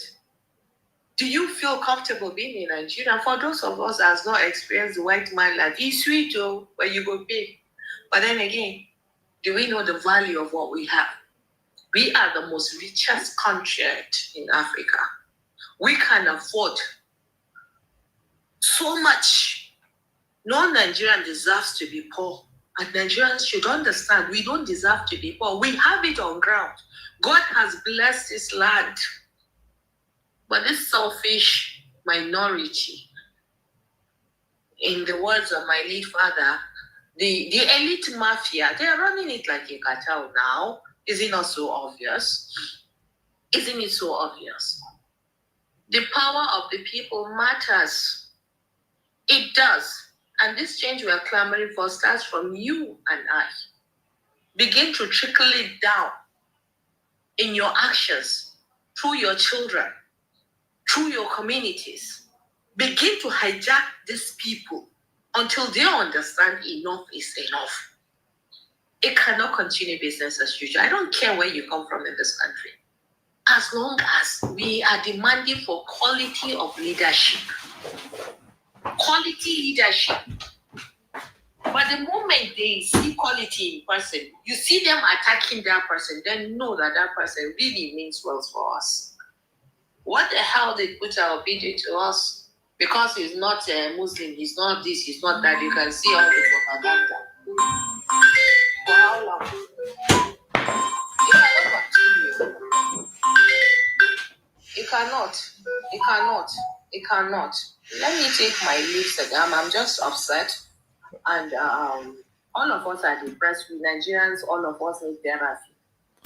They say we are Izu. Izu is better than us. No, It's not about our leader, it's about all of us. Whether we like it or not. We need to be the change that we want our country to be. Is it as simple as picking sweet and throwing it on the road? Are we even our brothers' keepers? They are so godly. You see us there jumping and so prayerful in churches and mosques. But we godly inside our hearts. God is not lip service now. Let it show on us. Let it show in our environment. Continuously. Only God knows where it leads us to. Anyway, thank you, Saddam. thank you very much, my sister. Thank you very much. Thank you very much. Thank you. Wonderful submission. Thank you.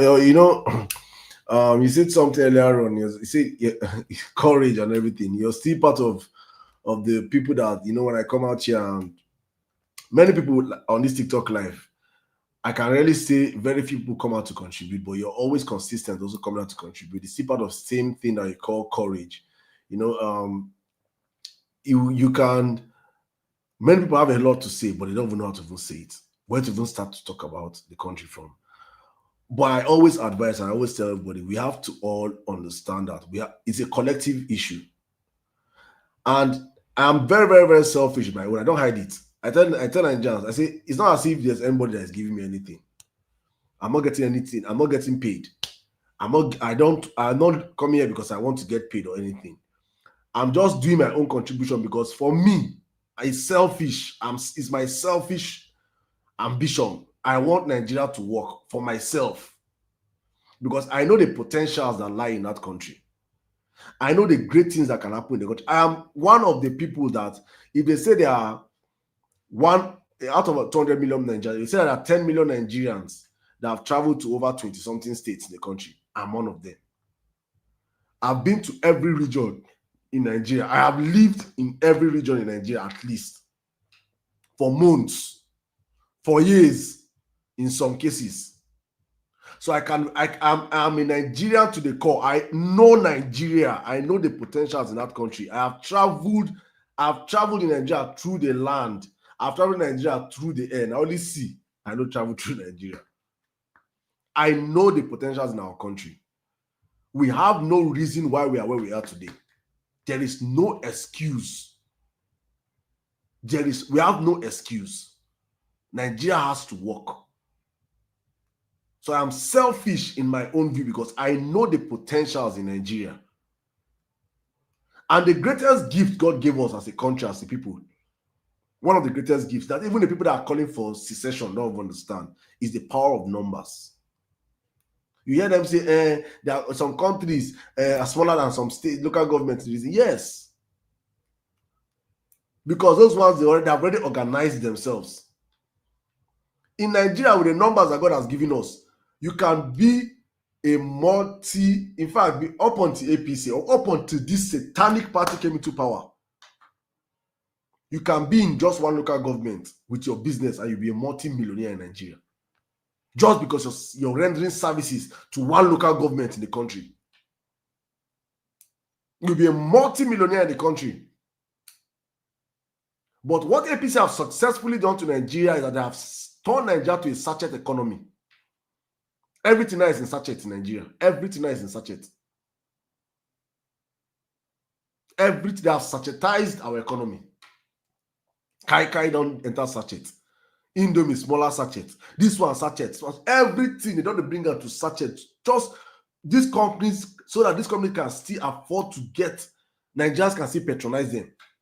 There's now spaghetti, big and small sachets. That's what APC have come in to do to the country. They have come in. So me, I see APC as, that's why anytime my brother David Hunde says some things, no matter how weird David Hunde says something to you, no matter how weird it sounds to you, honestly speaking, in that submission, that word submission, if you filter it well, if you dip it, you will see the truth in it. APC, I believe, is a creation of the powers that be to make sure they stifle growth in that country called Nigeria. APC is the political arm of Boko Haram. I've been shouting this in for 3 years. 3 good years. Let me even find some tweets, some messages some people sent me. Let me just see if I can find one or two and read. When I went on my break, some people sent me a message. When Canada declared APC as a Boko Haram, as a terrorist organization, some people sent me message. Let me find one or two of them and just read if I can see. I'm going to I had to bookmark it when I saw it. My goodness. Okay, let me just read some of my tweets. Before I read some of my tweets, let me see. Okay. And Nemelum, I don't know if Nemelum is here, but Nemelum sent me a tweet. Let me retweet it right now. Let me repost it right now. I never reposted this tweet. He said, "You people don't give Prophet Emir Sirdam his flowers enough on these streets. He was the first person that called APC a terrorist organization as far back as 2003 on the violence space. 3 years later, a foreign government has come to the same conclusion. Violence space is goated. I have been calling APC a terrorist organization for donkey years. I now have to go to some of my tweets and let me find some of the some of my tweets I made from way back. I made this tweet in 2003. APC used insecurity. Listen to this tweet. I said APC used insecurity in the Northeast to come into power in 2015. Listen, APC used insecurity in the Northeast to come to power in 2015. Remember Chibok girls. Remember Boko Haram. Insecurity was what took Jonathan out of government. Not that the economy of Nigeria was not working. Economy of Nigeria was stable. We were projected to be among the top 5 strongest economy in 2020 by CNN Business as of 2015. Jonathan was doing an excellent job in the economy. It was not, I won't say excellent job, but was doing an okay job in the economy. It's not as if things were over. Nigerians will complain, but insecurity was the bane, was the cross on which Jonathan's administration was nailed. And I made this when I said APC used insecurity in the Northeast to come to power in 2015. APC spread insecurity across the nation and used it to remain in power in 2019. APC tried using insecurity to rig themselves and steal the people's mandate in 2023. It did not work. So what did they do? They switched off the IREV. Simply put, APC is a terrorist organization, QED. You can just go and search my name on X and search APC terrorist organization. You will see how far I have been calling these guys a terrorist organization. It is not a today something. I have consistently sat back and watched how these guys operate. I have sat back and watched how these. Okay, see my sister. My sister went from Canada to Nigeria. Says, Sirdam, things are really bad in Nigeria. Really bad, I swear. I have been away for 5 weeks. You will never understand how you're in diaspora, you're sending people coins and sending people change and the rest. You will never understand how bad it is until you get back home. APC have this, that I will reduce the purchasing power of the people. That reduced the purchasing power of the people. APC came in and they just did exactly that. Nigerians cannot afford to live it. There's no middle class in Nigeria anymore. There's no middle class. They have unalived the middle class in Nigeria. It doesn't exist anymore. Until today, you will see some young Nigerians trying to make you feel like you speaking against this satanic party. You're unpatriotic. You don't like Nigeria. You're evidently seeing people that are putting a pew on your head, and you're shouting at them and saying no, and they're telling you that no. Now what are you saying? You don't like Nigeria now? Why should you be saying that? Come on. All Nigerians of goodwill, every Nigerian should be united across all board to making sure that this satanic party must go in 2027. The only lifeline they have is their reliance on bigotry. And that is why my happiness is that Bola Ahmed Tinubu is doing this bigotry, this nepotism, making sure that it's only giving all the juicy positions to people from the southwest, thinking that he's trying to make it a regional war, make our southwesterners feel like he is a Yoruba president. The unfortunate truth is that he does not represent or does not speak for the Yorubas. In fact, as we're speaking today, as I'm reminding for those that are just listening, join us now, Bola Ahmed Tinubu has seized the Osun State local government allocation for months. Now, Davido and his uncle, they pay Osun State local government money from their pockets. Osun indigenes are not Igbos. Osun indigenes are not Hausas. Osun indigenes are not thief or Niger Deltans. They are Yorubas. But because of Tinubu's selfish personal interest, he's ready to... In fact, it is said that he's from Irabiji in Osun State. He is ready to keep those people in penury and suffer Osun people just because he wants the governor to become an APC member. So bad governance does not discriminate. It doesn't discriminate. Osun people are feeling the heat today. So for Tinubu, it's important bigotry is out there, it is mainstream, so that some people feel like they are fighting a holy war or a righteous war, protecting our own 2027 and us as versus them. What he fails to understand is that he is actually doing, and I say this from a very sober point. He's actually doing a very huge disservice to the Yoruba tribe. Yeah, and it is painful because there are millions of there are tens of millions of great Yoruba people that reject this criminal. And he's rubbing it off on the tribe. That other Nigerians are looking at it now tomorrow like, see, look at it, is us against them. There is a hate campaign against us, against... It is insane how they have institutionalized bigotry in the country. And you ask yourself, who is the beneficiary of this bigotry? Is he doing anything exceptionally great for the Yorubas today? No. Yorubas are suffering like Igbos, like Hausas. But you see his supporters everywhere jumping up and down, insulting any person that talks about how bad this government is being run today.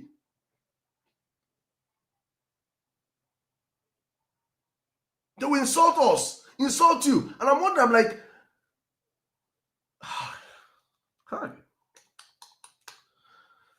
well, yeah, I keep saying my own, it's up to Nigerians. It's all up to Nigerians to understand. Understand that politicians do not care about you. Tinubu is working with Igbos, Yorubas, Hausas, thieves to steal Nigerian wealth, to destroy the country. He's working with Igbos, Yorubas, Hausas, thieves, Niger Delta, and to destroy the country. He's working with everybody. They are in bed, they are in cahoots doing it together. He doesn't care about you, whether you're from here. He doesn't, his own is consolidating power. And he knows that the only way that Nigerians will not hold him accountable or will not speak about the things he's doing is when he has an army of people that are fighting for him because they feel an attack to Tinubu is an attack to their tribe. That if I insult Buhari, it means I'm insulting Fulanis. Or if I insult Tinubu, it means I'm insulting Yorubas. Or if you insult P2B, it means you're insulting Igbos. You're insulting them. These people do not represent, these people, they are from a tribe, but they do not speak or stand for that tribe. They can be, yes, they might have their favoritism to their people, yes. But say that, oh, because I insult Tinubu today now, that means I'm insulting Yorubas. Then you must be mentally sick. We should learn how to separate people from their tribes, people from their religion, and address people for what they are. Tinubu is a disaster. If he pain you, be say you are a supporter of a disaster. And I have no apology for that. There's no apology anywhere. If you don't know that Tinubu is a disaster, then your brain has to be checked.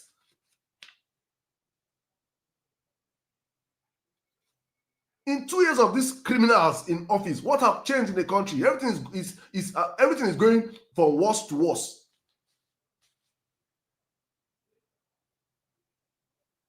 And they're telling us that they have stabilized the economy. That they have stabilized the economy as we speak. Tinubu say that he has stabilized the economy. The economy is stable now. There's no more corruption. No more corruption is gone. Subsidy is gone. Oh my God. Oh my God. Oluwatobi, I see you. Welcome. I hope everything went well. It is insane where I found ourselves as a people. I tried to make a light heart joke of all these things because for me, sometimes when I get too serious, I try to make sure Nigeria doesn't overwhelm us. So we try to bring in some laughter in the midst of everything. But honestly speaking, please, thank you, my sister Jaja. Please go out there and get your PVCs. Encourage people around you to get their PVCs. We're going to start the PVC drive probably from next week.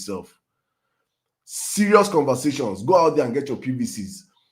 Encourage people to get their PVCs. Most importantly, to stand up and understand that 2027 elections must be the end of APC reign in Nigeria. Two things will either happen. Either APC let our people go, or we pursue them out of power. That is the only two things that will happen. APC must be Tinubu must be a one-term president. Tinubu must be a one-term. That should be the mandate of all Nigerians. Making sure whatever you can do. I'm telling people now, like people in your numbers, whatever you personally can do to make sure that Tinubu is a one-term president from your power, please do it. Do it. Go out there, go and get your PVC. The campaign is Tinubu is a one-term president. Operation Read and Pie 2027. The earlier we start conscientizing Nigerians, the earlier we start educating Nigerians, the earlier we start talking about making these conversations normalize the conversations, because people are going to start asking, because many Nigerians are scared. Many Nigerians will ask questions, election period, what we go do, how we go do, Nigerians are asking questions, police go come out, if they come out, they go shoot gun, arboros. The earlier we start making these conversations mainstream and normalize these conversations, that Nigerians can now and start bringing, because I might have my own solution, but I don't know it all. Many people know. Many of you are more intelligent than I am. Many of you have more power than I am. Many of you can do more than I can do. But you're not yet tapped into your inner self. The more we make these conversations mainstream and normalize having them, the more you will see that Nigerians will gravitate towards it. It is a conscious thought. Judge, I want to say something? Yeah, I do. Someone said something and I need to reply him. Nigeria is not useless. It was made useless by our cowardice. Ours, you don't look. There is no place like home. I am a victim of the system. And my passion does not come because, Nigeria happened to me. I am a mother. I have seen how corrupt the system is. I have fought as a mother. I'm uneducated, according to them. I'm self-educated. And the passion I have for this country and the people of this country as a human being, no Nigerian deserves to suffer. Whether we like it or not, they tell me say they play. He said I should they play. They play what? We have the power. There is this saying in Hausa, Sarkin Yawa, Yafi Karfin Sarkin Power. The king of power, the king of many is stronger than the king of power. And that's the truth. Whether we like it or not, we can beat the system because I single-handedly beat the system. I was just an ordinary housewife, just reporting domestic violence because there were people in power, 15 for 6 years under legal abuse. I fought back. That was when I discovered that loophole. The power of the people counts. And that was when I realized, as a Fulani woman from the north, where northern women are oppressed, you're not expected to talk because they have decided to use religion to silence us. I spoke out. I fought like a crazy person. Litigation after litigation to financially cripple me. I don't have a dime to my name today, but I have not given up on fighting. Then who are you to make an excuse? And I won in a way because I reached out to my people. The Igbos that they call the Ipo, but are enemies of the North. Those people came out for me. Did they come out for me because of my tribe or my no? The humanity inside of them. It is the Yorubas, it is the thieves, people from all walks of this country that had empathy and understood what it feels to be oppressed in this country. Stood for me, fought for me, single-handedly without asking me for a dime or trying to assault me or demand things from me. So who are you to tell me that I may play? We know I've accepted the system is corrupt, but if I can beat the system, 6 years counting, I'm in federal high court now. You don't want to see the biggest charges against me, but how can they prove it? It's the corruption because I will not give up on talking. I will not give up on saying it. We can beat this system. United we stand.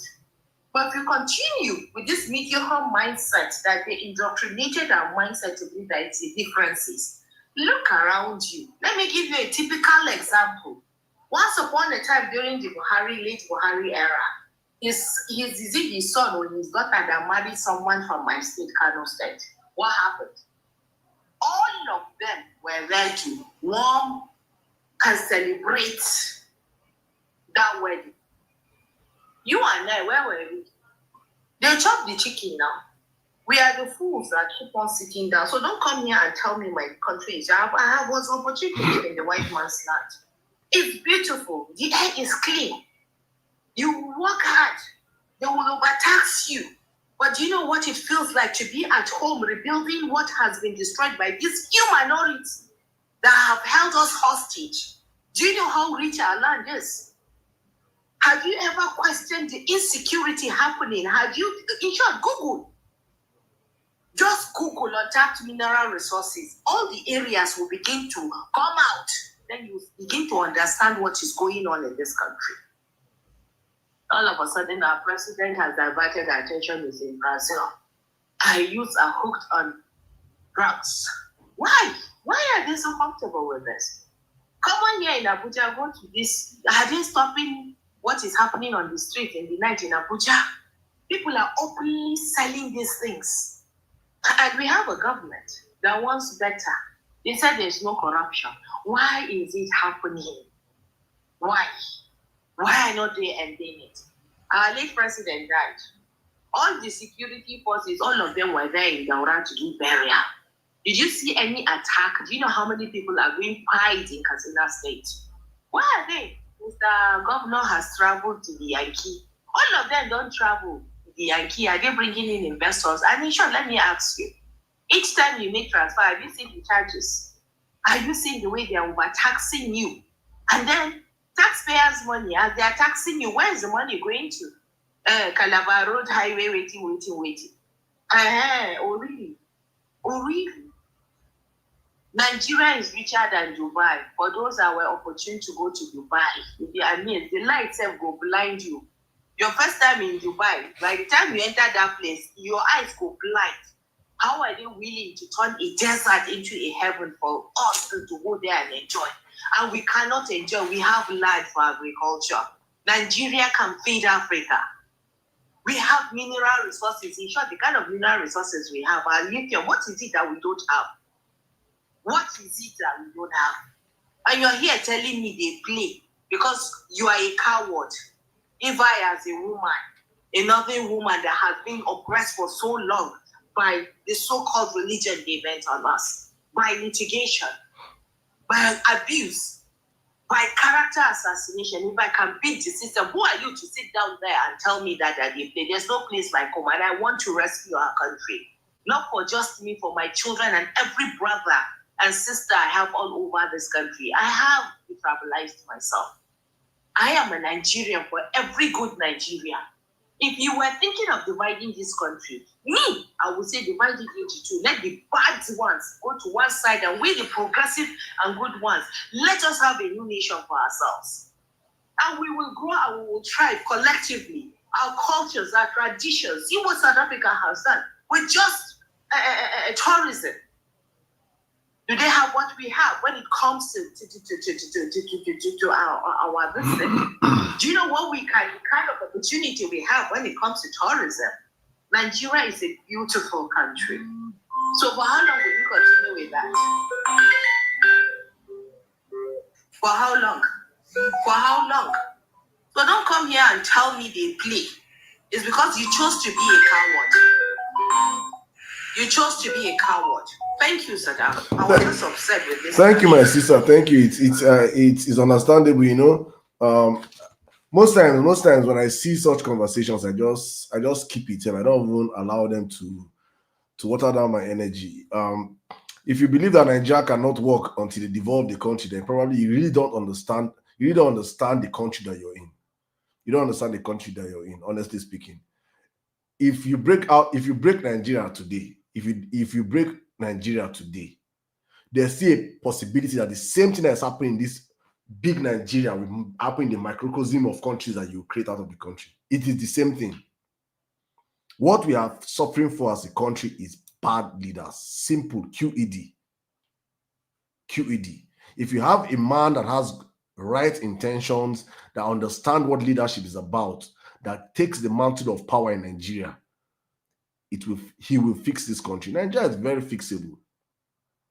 Nigeria is very, very fixable. And the painful part of it is that we are meant to be the ones that are even borrowing people money. But look at Tinubu, junketing across the world, begging like a beggar. Begging any small country go enter, go beg. Babiala. They beg up and down without shame. A country sitting on all the natural mineral resources that you can ever think of. There are some states in Nigeria that have 40-something different mineral resources. States like Kaduna, Niger State.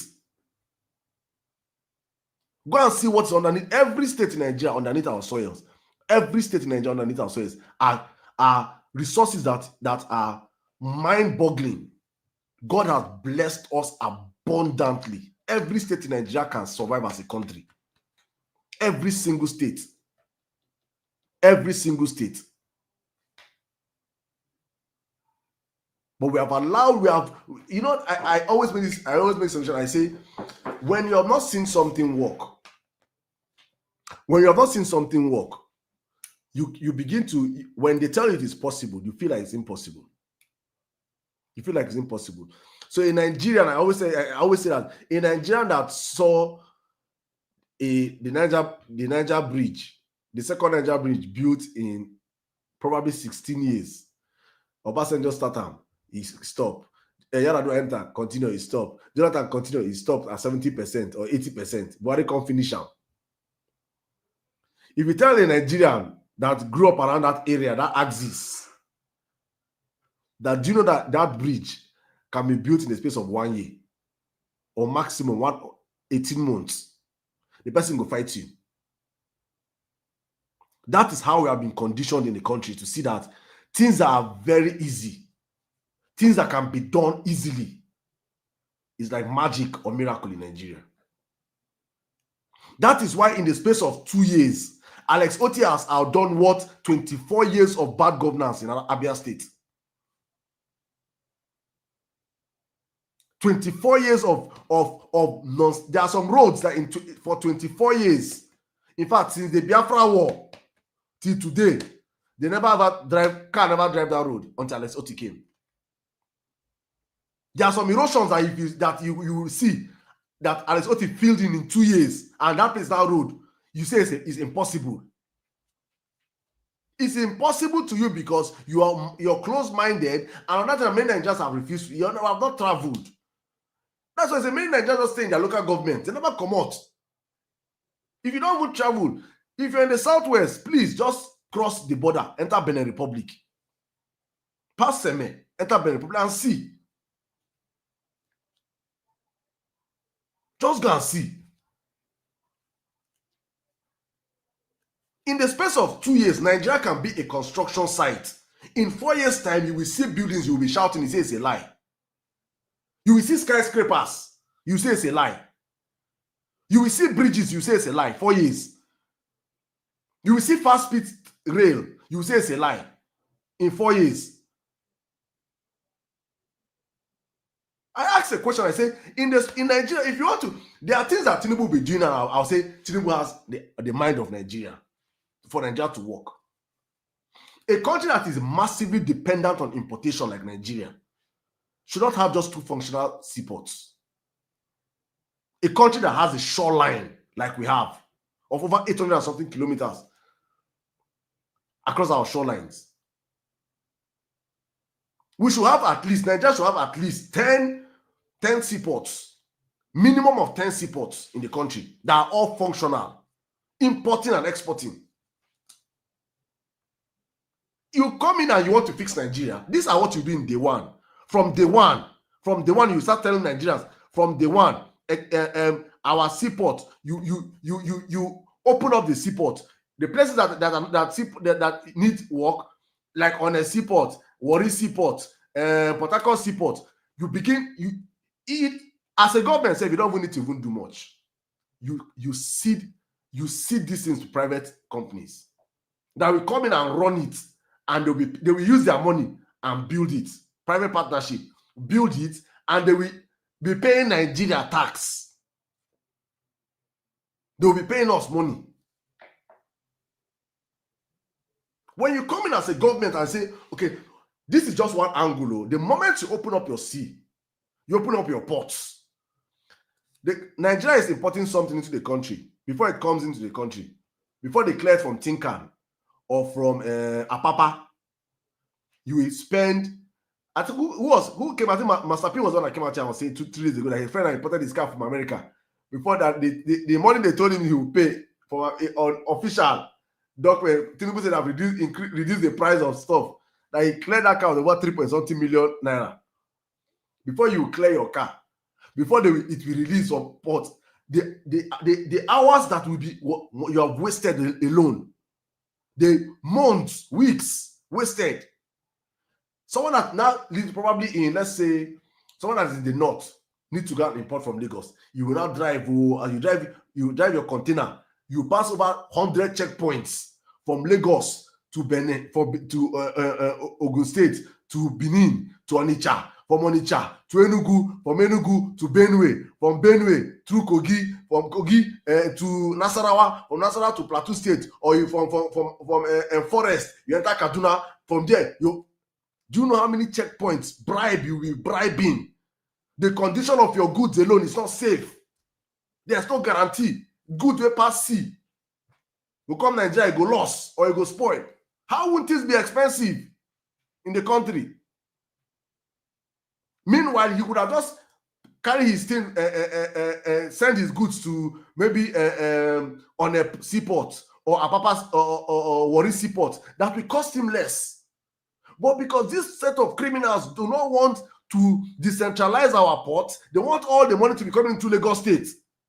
Then the useless idiots will be telling Nigerians, Don't be all when they make all the importers they go live for Lagos. They know how to fix this country, but they will never do it. So the problem is bad leadership. The problem is bad leadership. When we get someone in, these same people that are in the ports, that I think that they don't know how to work. When you get in a leader that understands the job of governance, these same people will do the work. It comes from the top. It trickles down. When you give a mandate to customs, when you give a mandate to the NPA, Nigerian Port Authority, and tell them, this is my mandate. I'm giving you 5 months. In 5 months, if I don't see that all our ports are already up and active right now, you're gone. You fire. Who Tinubu don't fire in 2 years? Who has Tinubu fired in 2 years? Who has lost his job in 2 years under Bola Ahmed Tinubu? Insecurity persists. All our service chiefs still have their jobs today. Who has Tinubu fired in 2 years? I ask APC people every time on this space. I tell them, I say, name for me 10 ministers under APC. I've asked this question since last month.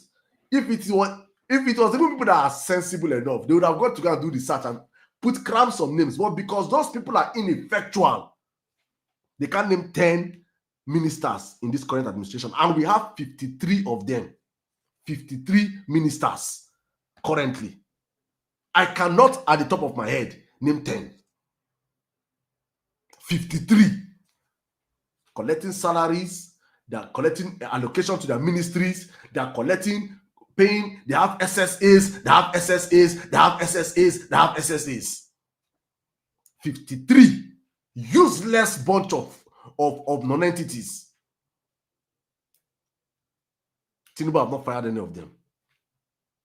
Then some morons you come and tell that Tinubu is working.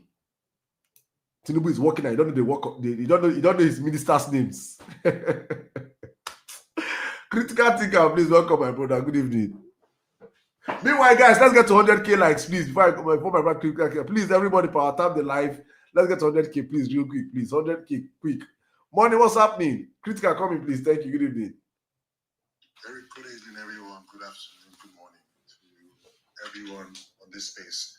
Today, I just want to talk about the battle of good versus evil. That is what I'm going to focus on today, and a vision. You see, everyone said it was impossible until it was done. The reason I'm speaking right now to every Nigerian, but specifically those in the APC. You see, Adeleke, the current governor of Osun State, as you have rightly pointed out, is a Yoruba man. So for all of you that think, it's my turn by turn government, you're not going to touch me. This current administration will touch everybody. Facts. It will touch anybody. And my vision is for a country that works. My vision is I want to be able to travel. Like Jaja said, Nigeria is one of the only countries where we have all the terrains in this world. We have the mangrove, we have the Sahel, we have the desert, we have the Savannah region, all the geographical regions we have in Nigeria. Nigeria should be a tourist hotspot in this world. I swear. Hi. A tourist hotspot. If you go to see, I don't. When you say it's true about, unless you have left Nigeria, you will not know what APC has done to us. Nigerians, we should have a coalition of good people that want this country to work. See, a vision is all it takes to take you from point A to point B. This thing we are using, this folk device we're talking about, it was a vision.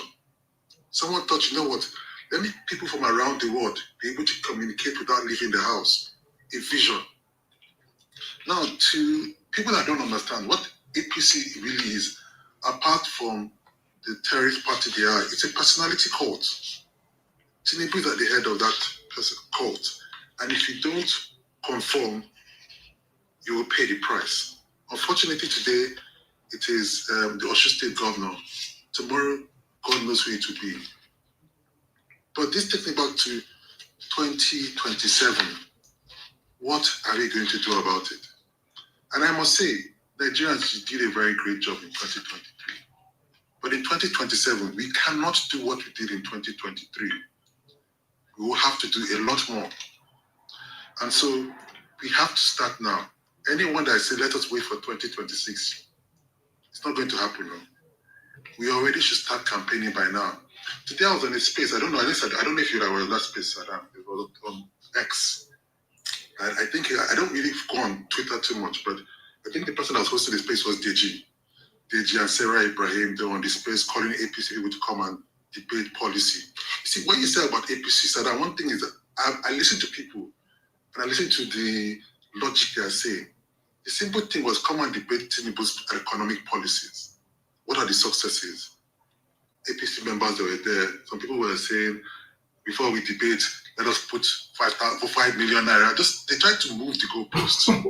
So with APC, like you say, we have to stay on the subject. We have to stay on topic. Right now, our country should be, I don't want to use the word, it should not be a conducive place for APC people. But we have done it such a way where we have made them come on social media, spread their lies, very minimal pushback. Again, I have a vision for Nigeria. In Nigeria, where all it takes, I think it was 2 days ago, someone said, on this TikTok, that even if we have Peter Obi for 4 years, that when he leaves, then what? See, there's enough change that you can make in 4 years that the person behind you will be afraid to fail, will be afraid to regress. There's a certain threshold of development that you cannot regress and go back to. And unless we all come together, and that's something I'm going to do from now on. Nowadays, I didn't want to antagonize APC members because I think some of them, although most of them know that they're coming here to lie, I don't want to antagonize them because sometimes it's difficult for someone to see the logic and to have commonality with them if they feel like you're attacking them. So I try to speak to them on a human level. You know, people cannot eat. You said something earlier. There is no middle class in Nigeria. That's the truth. Any country where there is no middle class, you can guarantee that there is no development in that country. And if the middle class is fleeing in droves from your country, then it is troubling signs.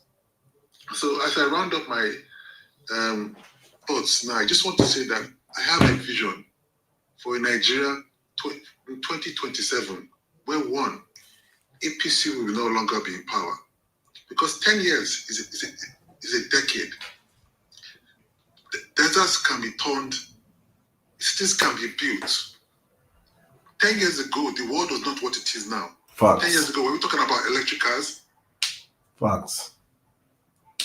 So all I have is a vision for a Nigeria that works, irrespective of whether you're Idoma, you're Shekiri, you're Tiv, you're Fulani, you're Kanuri, you're Yoruba, you're Ijebu. I don't care about these are perimodals. We don't care, but we want a Nigeria that works. So APC, I promise you that me, from now to the 2027 election, me on a personal level, I will make it difficult for you to live in Nigeria. All these lies, there are many things I won't say on now. We have to take this battle to them because if we don't, I've already lost the battle. And so Nigerians, from all across the board, if you want our motherland to progress, because we are regressing, and with APC, if you think things are bad, it can always get what under APC. Let us come together. Let us sit and start brainstorming. This is not about whether Peter Obi, this is more than Peter Obi, for generations unborn. I don't want to leave because, Saddam, you say this and it is true. Our parents' generation failed us. I don't want my children to say that I failed them. I cannot have that burden on me when I pass away from this world because I believe in heaven. I cannot have that. And we all account. What did you do? Me, I want to say that I beat my chest and say that I redeemed, I fought back for the soul of that country, Nigeria. And that I did my part to ensure that our motherland will be there for future generations. Nigerians, let us do everything humanly possible. In 2023, we came close, but not close enough. That was our first attempt. Second time, we can do better and we can do it. Thank you so much, Saddam. Thank you very much, my brother. God bless you, man. I can give you clap, man. God bless you. Thank you very much. You know, there's a part of your submission that you touched that. You see, my head, I wish I could open up my head and pour it out for them just see what's going on in my head sometimes. And when I see the potentials in our country, I have this friend of mine that has been traveling almost every weekend. In a new place, just to travel up and down the world, showing videos, pictures. I say, as a child, my parents, we used to drive from Plateau State all through. We drive to the east once every year. If you drive through Nigeria, if you see the landscape, thank you, my brother. If you see the landscape in Nigeria, if you're driving through Nigeria, it was fascinating as a child.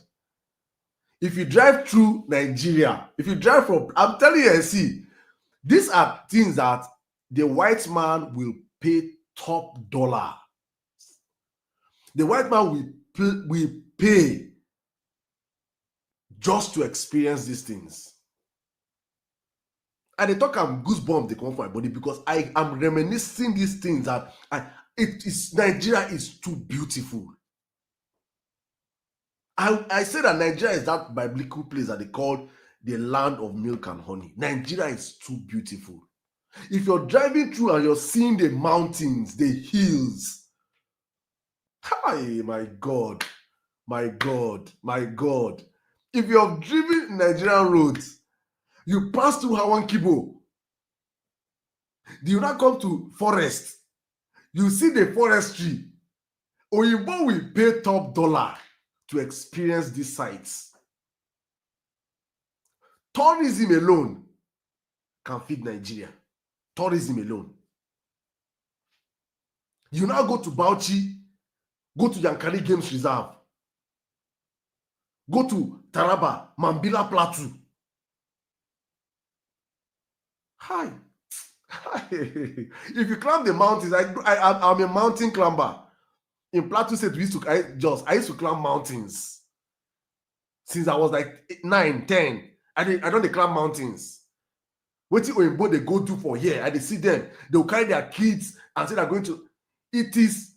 Nigeria is beautiful.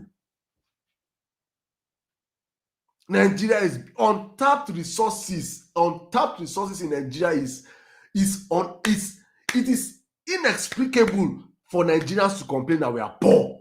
It is a crime. It is a crime. Every single summer, Europeans are emptying to Morocco. Waiting Morocco gets. Waiting the Morocco. Waiting the Morocco.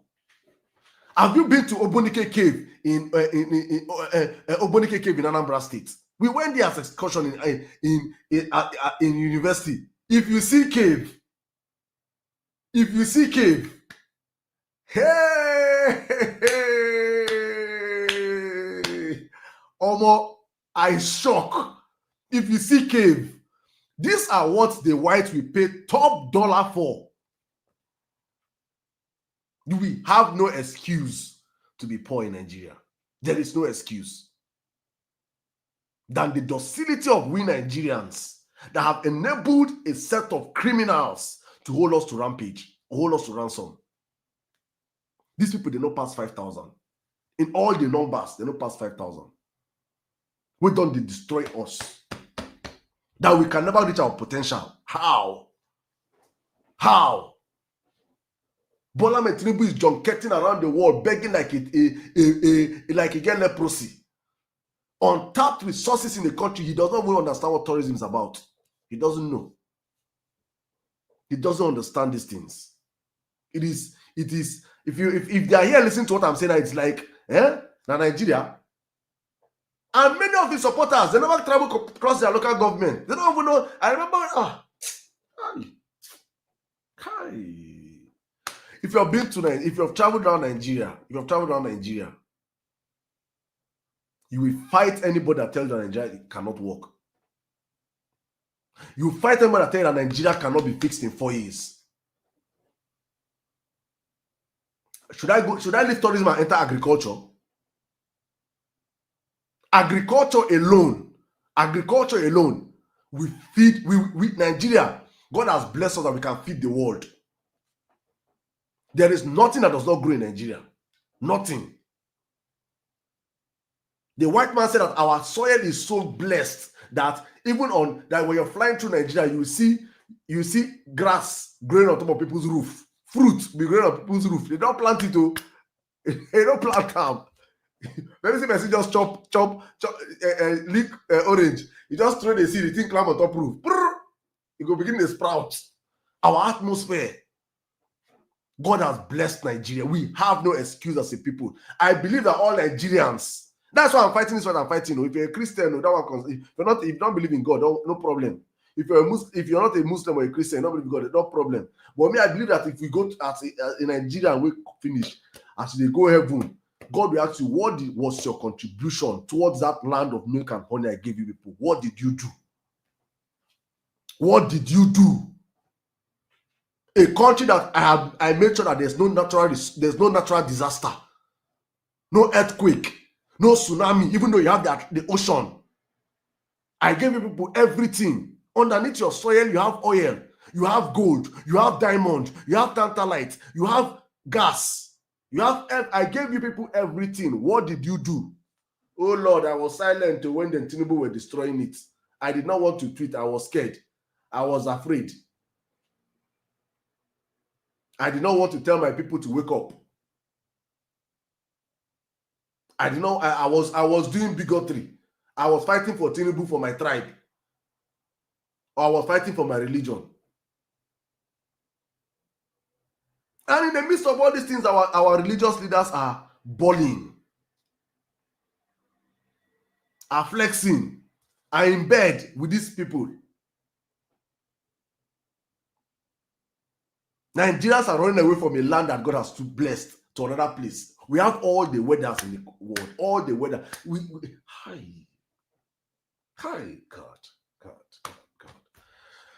We have to fix our country, my people. We have to fix our country. Let me just play a video. I'm going to download this video and play it out. It's a video I saw on Instagram. And I'm saying it for Christians. Please, if you're not a Christian, please, no vex. This video is actually for Christians, in Nigerian Christians. I want you guys to hear this video because let me put this video so you guys will listen. Let me play this video, please. Go to church, and before you gasp, just please. God's chosen ones never go to church, and before you gasp, before you judge, you better ask yourself what church you're even talking about. Because if you think God's elect are defined by pews, programs, and potlucks, you've already missed the gospel. I'm not here to entertain you. I'm not here to make you feel better about your lukewarm walk. I'm here to tell you the truth. Some of you are more faithful to your Sunday schedule than you are to Christ. And hell will be filled with churchgoers who thought attendance was obedience. You honestly believe that going to church once or twice a week somehow makes you right with God? Do you really think the Almighty looks down from his throne and is impressed that you put on a suit, walked into a building, and sang 3 songs before checking your phone during the sermon? Let me tell you something that will shatter every shallow assumption you've been clinging to. God is not fooled by your routine. God is not mocked by your ritual, and God is not glorified by your attendance. He demands your obedience. We are living in an age of religious deception where millions have been inoculated against the true gospel by watered-down sermons, emotional music, and the lie that going to church equals knowing Christ. You sit in a pew. You nod at the sermon. You close your eyes during the prayer, but you leave unchanged. Why? Because your heart is still dead in sin. You're not a follower of Jesus. You're a fan of religious culture. The Pharisees went to synagogue, they tithed, they fasted, they knew the scriptures better than most pastors today, and yet Jesus said to them, "You are of your father the devil." Why? Because their hearts were unrepentant. They loved the appearance of holiness, not the reality of it. They clung to the structure but rejected the spirit. They worshiped God with their lips, but their hearts were far from him. Sound familiar? It is a terrifying truth that many of you have more confidence in your weekly attendance than in the finished work of Christ. You think that showing up on Sunday makes up for the rest of the week you spend in compromise. You believe that because your name is on a church roll, it's written in the Lamb's Book of Life, you are trusting in your religion, not in the Redeemer. And that trust will damn you. Let me say it plainly. The true Christian life is not 1 hour on a Sunday. It is a complete surrender of every part of your being to the Lordship of Jesus Christ. It is the daily crucifixion of self. It is holiness in secret, not performance in public. It is not about what you do in a building. It's about who you are when no one is watching. Amen. All right, I just have to play this especially because Nigeria is one of the most religious countries on earth. Every Sunday with a full church. With a full church every Sunday they choke. In fact, some places they na church up 3-story building, up na church, down na church. Different churches all go choke. And I've been preaching this church for decades, and there have been no change. These people sit down on a pulpit and lie to Nigerians. In fact, that's why there's a rise of atheism right now in the country. Many young people that were indoctrinated when they were kids woke up and said that nothing's working. And they said the question whether there's God, whether God really exists, because of the false preachers that have been up there that are working with politicians to keep Nigerians down. Religion, Christianity, religion is your personal walk with your Creator. Knowing that after life, there's a reward after life. It has nothing to do with what will be with you on earth here. Today, you see pastors preaching prosperity in the poorest nation on earth. We have the richest pastors in the world. The poorest look at the irony, the poorest country on earth. Nigeria is the poverty capital of the world today. Have the richest pastors, all with private jets. And you hear that members that are in poverty come out and attack you because they've all been sold a false doctrine. How can you wake up? How can you wake up in the midst of your church where there are hundreds of thousands of people and say, if you want to be a billionaire, tap in? Everybody will shout, amen. What madness is that? What madness is that? How can such minds be liberated enough? Easily to tell them that you have to hold your government accountable to create a working system so that these people that are shouting they want to be billionaires can find jobs to do, can tap into the numerous potentials in the country that God has given them. You lie on the pulpit and deceive them. It's what we found ourselves as a people. So for me, the awakening that we are passing through, the awakening that we're dishing out from these platforms is an awakening to every single person. You go to me, I will say it as it is. You might probably not like how I say it. When you go and dip it in, you know that Saddam is telling you the truth. Nigerians have no reason to be poor. We have no business with poverty. Poverty in Nigeria is man-made from the people that owned us, because Nigeria is actually they sold us as a company from Royal Niger Company, and then that Royal Niger Company owned Nigeria, can't sell us. For the people that sold us to our colonial masters that has kept in a system to make sure that this experiment called Nigeria, this land so blessed, does not work.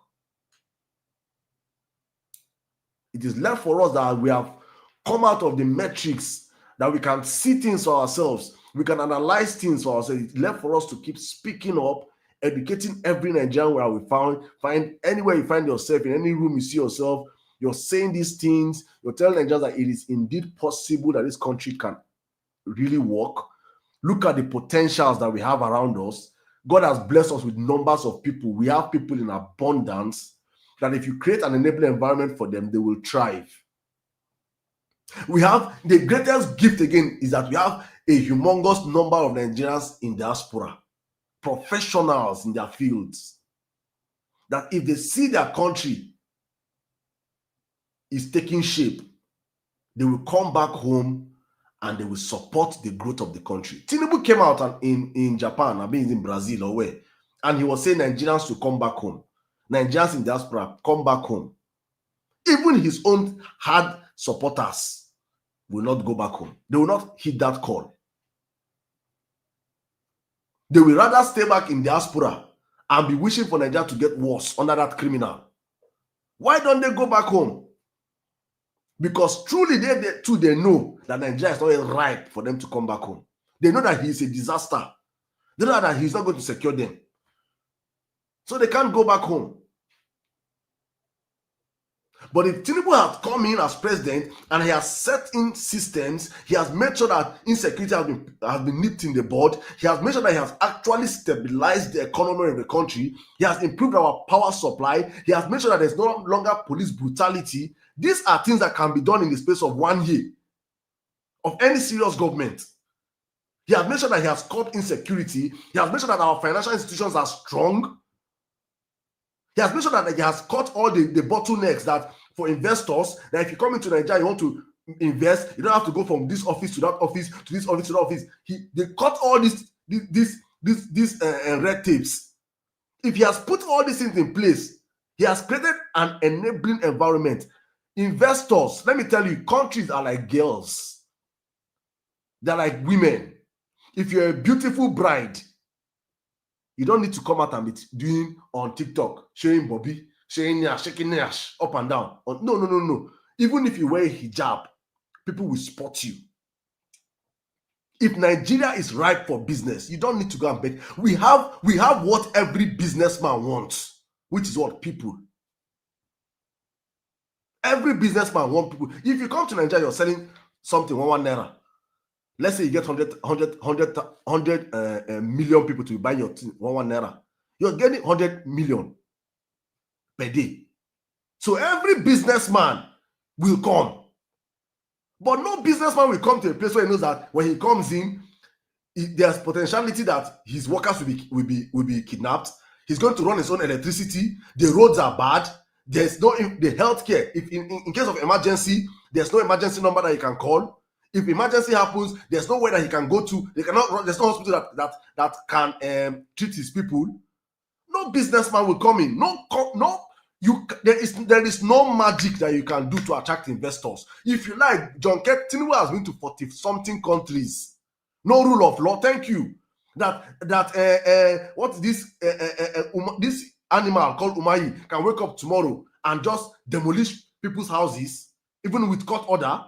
No rule of law. Nobody comes in to invest in such a. Nigeria is a jungle. Businessmen are saying these things. Nobody's bringing his millions to come and invest in the country. Instead, companies are running away. And you tell them that Tinubu is working.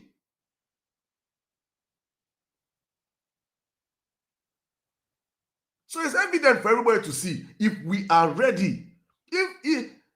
Not even the citizens. Which Nigeria will hustle finish with hard-earned money, come back Nigeria, come invest. Nobody is doing it. Tinubu supporters, Dauda is here. Dauda no fit go back to Nigeria. He said, let us give him time. By next year, let's ask him. By next year, I'll ask him, he will find an excuse. They will not go back. Because you can land in Nigeria from airport. You can be picked up. Not by security, by other people. There is no rule of law. There is no, it's an insecure, a country that Iraq is more safe than A country that more people have lost their lives in than people that are fighting in Ukraine. Ukraine have been in war for how long? More Nigerians have died in Nigeria than people have died in Ukraine war. Under APC. And we're not at war. Who wants to come and invest in such a country? The potentials are enormous, but nobody will come in and invest in an unsecured, unstable, directionless country. A country whereby you're going to borrow money and they're checking the Japan you want to go and beg for money. The Japan minister, interior minister, is looking at his phone and he's seeing Remi Tinubu is trending for using over 100 cars as convoy. And you come to beg him for money. You come to beg him for money. And the first lady is using over 100 cars in her convoy. You carry a new Jeep, a new jet, come in country to beg him for money. Him went to the drive, used jet of 20 years ago. These guys don't understand anything called austerity measures. They don't understand what they call cutting costs of governance.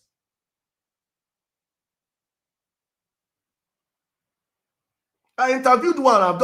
She has not given me permission to release it. And so she lost $200 million. $200 million worth of investment to this coastal road. They asked her to bribe them with 200 million naira. She refused. They demolished. She had 18 hectares of land. They collected 9 hectares. $200 million worth of investment overnight. Under Bola Tinubu. Nigerians' money. Then you think foreign investors will hear all those things and come and invest in your country. Tinubu should travel, go to Mars, go to Jupiter, go to Mercury, and come back. When he's done junketing the world, we that know that he's using these trips for his personal business. You guys know the business I'm talking of. He's actually presidential movement of his goods without checks across country. That's what he's doing all this for something country is going to. If you understand what I mean, you know what I'm saying. And I know for my mouth, I go here saying in the fall. That is what he's actually doing. Because if you think that he's going there for Nigeria, you're wasting your time. All the 40-something countries he has visited, have anyone come back to Nigeria to invest? He has been to Brazil. This is the second time to Brazil. Go and Google Brazil and the kind of business Tinubu does. You understand why. Go and visit St. Lucia. He went to and begin scholarship. I understand the kind of business Tinubu does. You understand why he's going to all these countries. This man has stayed there in power. He's using our country, our private jet as diplomatic movement for his business.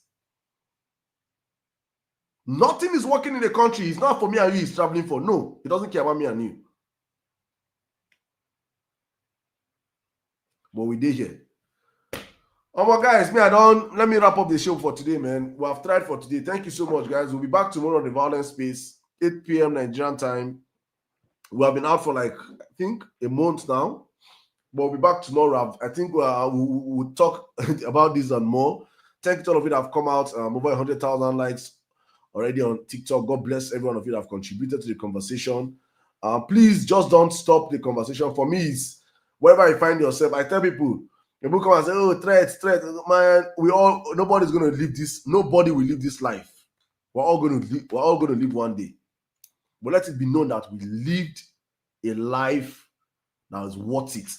We lived fighting with our feet on, not like cowards.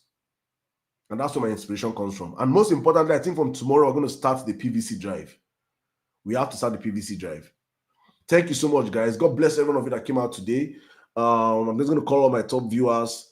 YXZ, ZZ, Clever, Rosalie, Mawakiri, Critical Thinker, my brother, Money, Jaja, Kako, Obi for President, Ukandu, BBC Celebrations, JT, Ninja, Innocent, Motolani, Udowan, Captain, CY Ama, She Likes Capri Sun, Blessed B Media, Obed, Dr. Mildred, Sanchez Kitchen, Stella, Wachi, Dan, Timothy, Biggie, and Tell Me My Sister, What's Happening, Oledo King Kuti, thank you so much. All of you that contributed to the conversation today, guys, thank you. I can't call all your names from YouTube, TikTok. God bless you guys. I will be back tomorrow on the Violence Space, 9 p.m. Nigerian time. As I always say, from my side, is all love and light. See you guys tomorrow. Good night and stay safe.